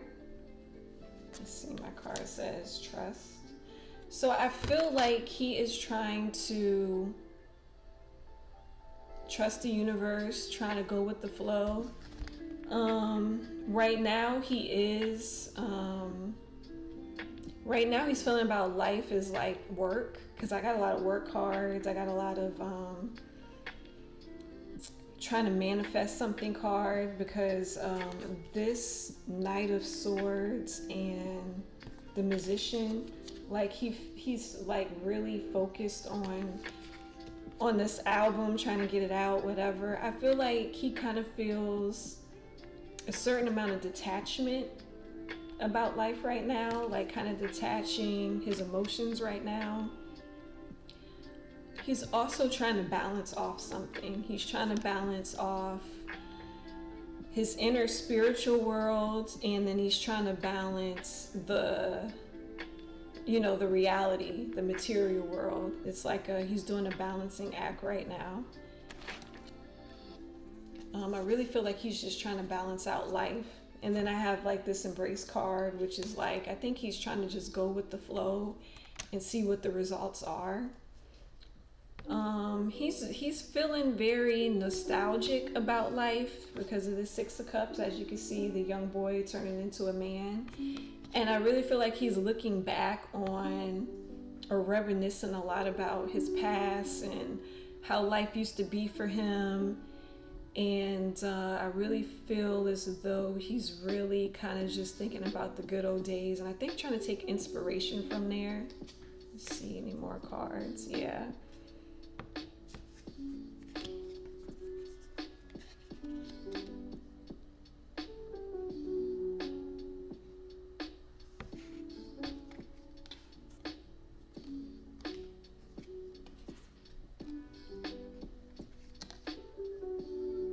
Yeah, I'm feeling a lot of like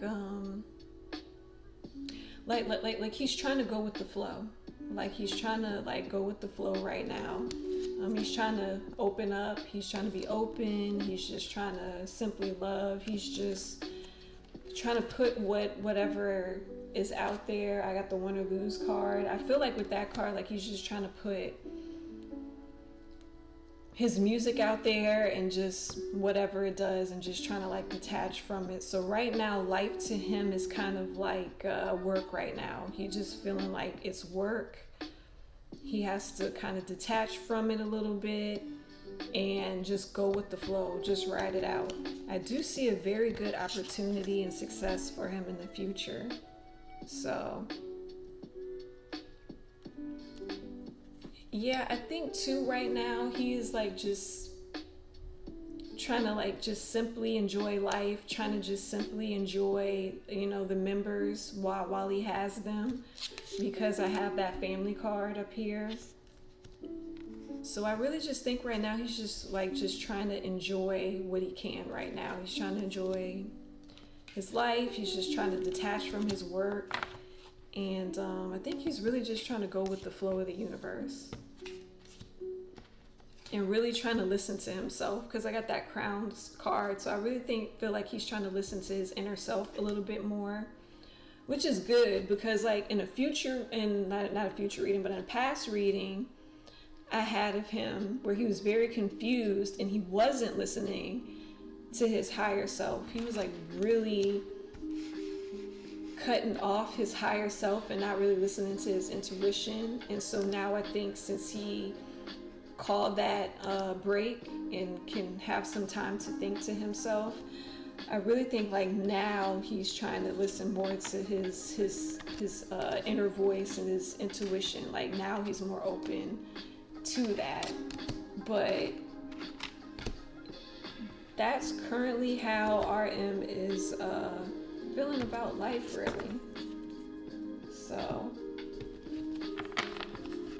yeah, that's all I have on that answer to that question. I hope that answered your question.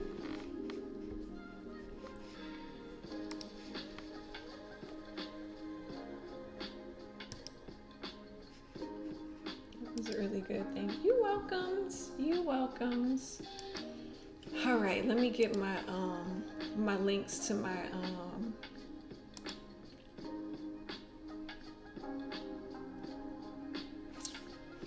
stuff. So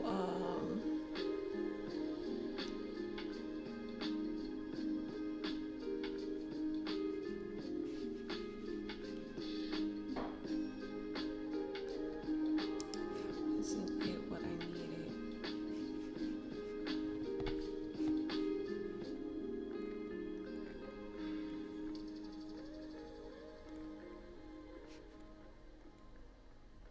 I should be more organized in this, but I'm not. I really, honestly, behind the scenes, I need a whole team of people. I wish I was that big to where I can have a whole team of people working for me. I need a whole team. I need a stylist. I need a publicist. I need somebody that can work this internet, social media, because I am not good at that. That is not my specialty.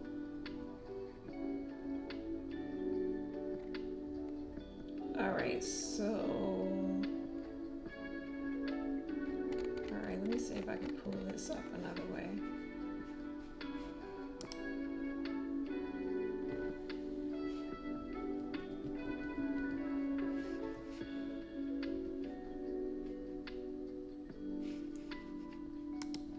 So I'm gonna type it in chat. So my first pick a card channel.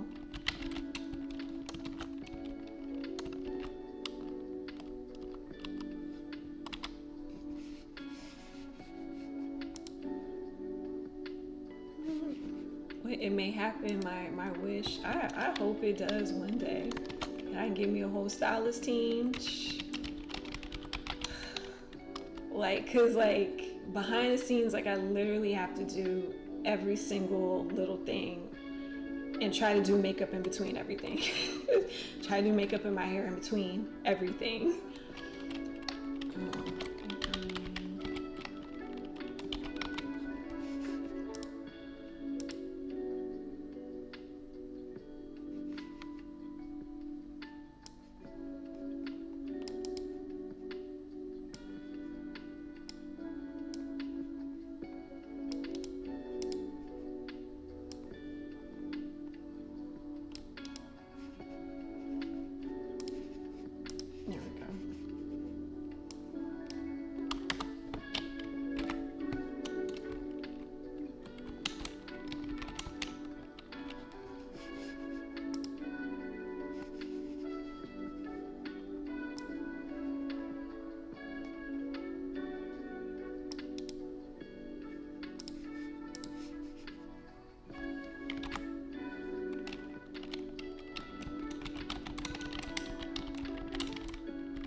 And then I think that I have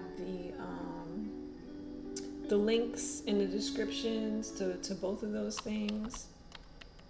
My computer's acting too slow for me to even try to get the links. But I have it, and I'm gonna pin it up there. But yeah.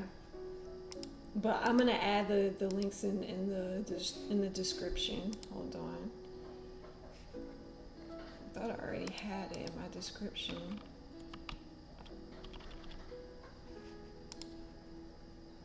But yeah. The spiritual awakening corner is the one where I talk about like all of my spiritual topics, and the Awakening Among Us is my pick a card readings, which I'll probably start doing more of the live reading sessions on there. But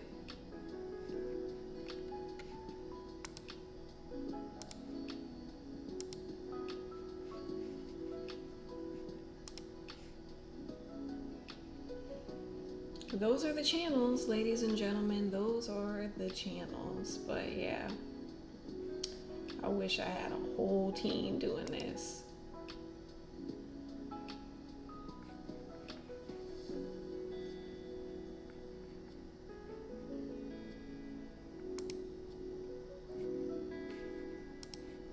But yeah, I have to add these later.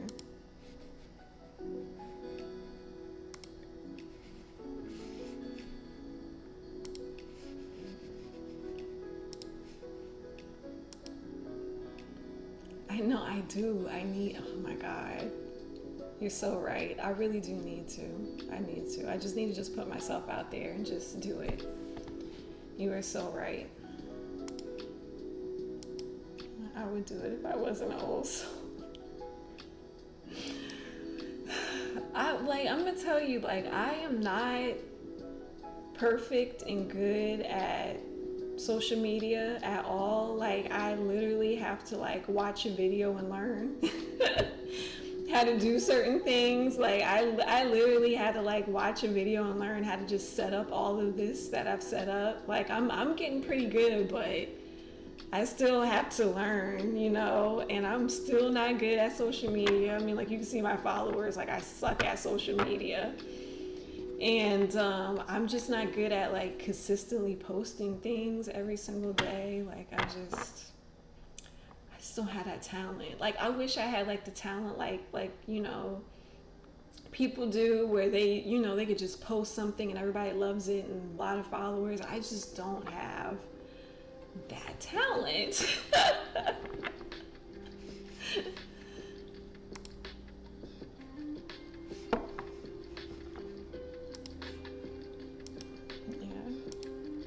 You and technology, man. I'm telling you, man, this technology stuff is tough. Cause like I literally have to self-teach myself everything, cause I'm not naturally good at it. And people be like, well, why can't you do this and that? And I'm just like, bro, I don't know how. I don't know how. But yeah. Okay, thank you. I'm off to bed now. It was nice finding you. You have a blessed night too, and thank you for the super chat. Like seriously, you're my first super chat. Thank you so much. No, thank you. You've blessed my night. Good night, girl. Love and light to you, girl. Love and light to you. Thank you so much for that super chat, for real.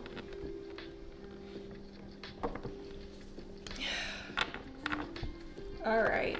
May, you got anything else you want to talk about? Because I don't have anything else that I need to talk about.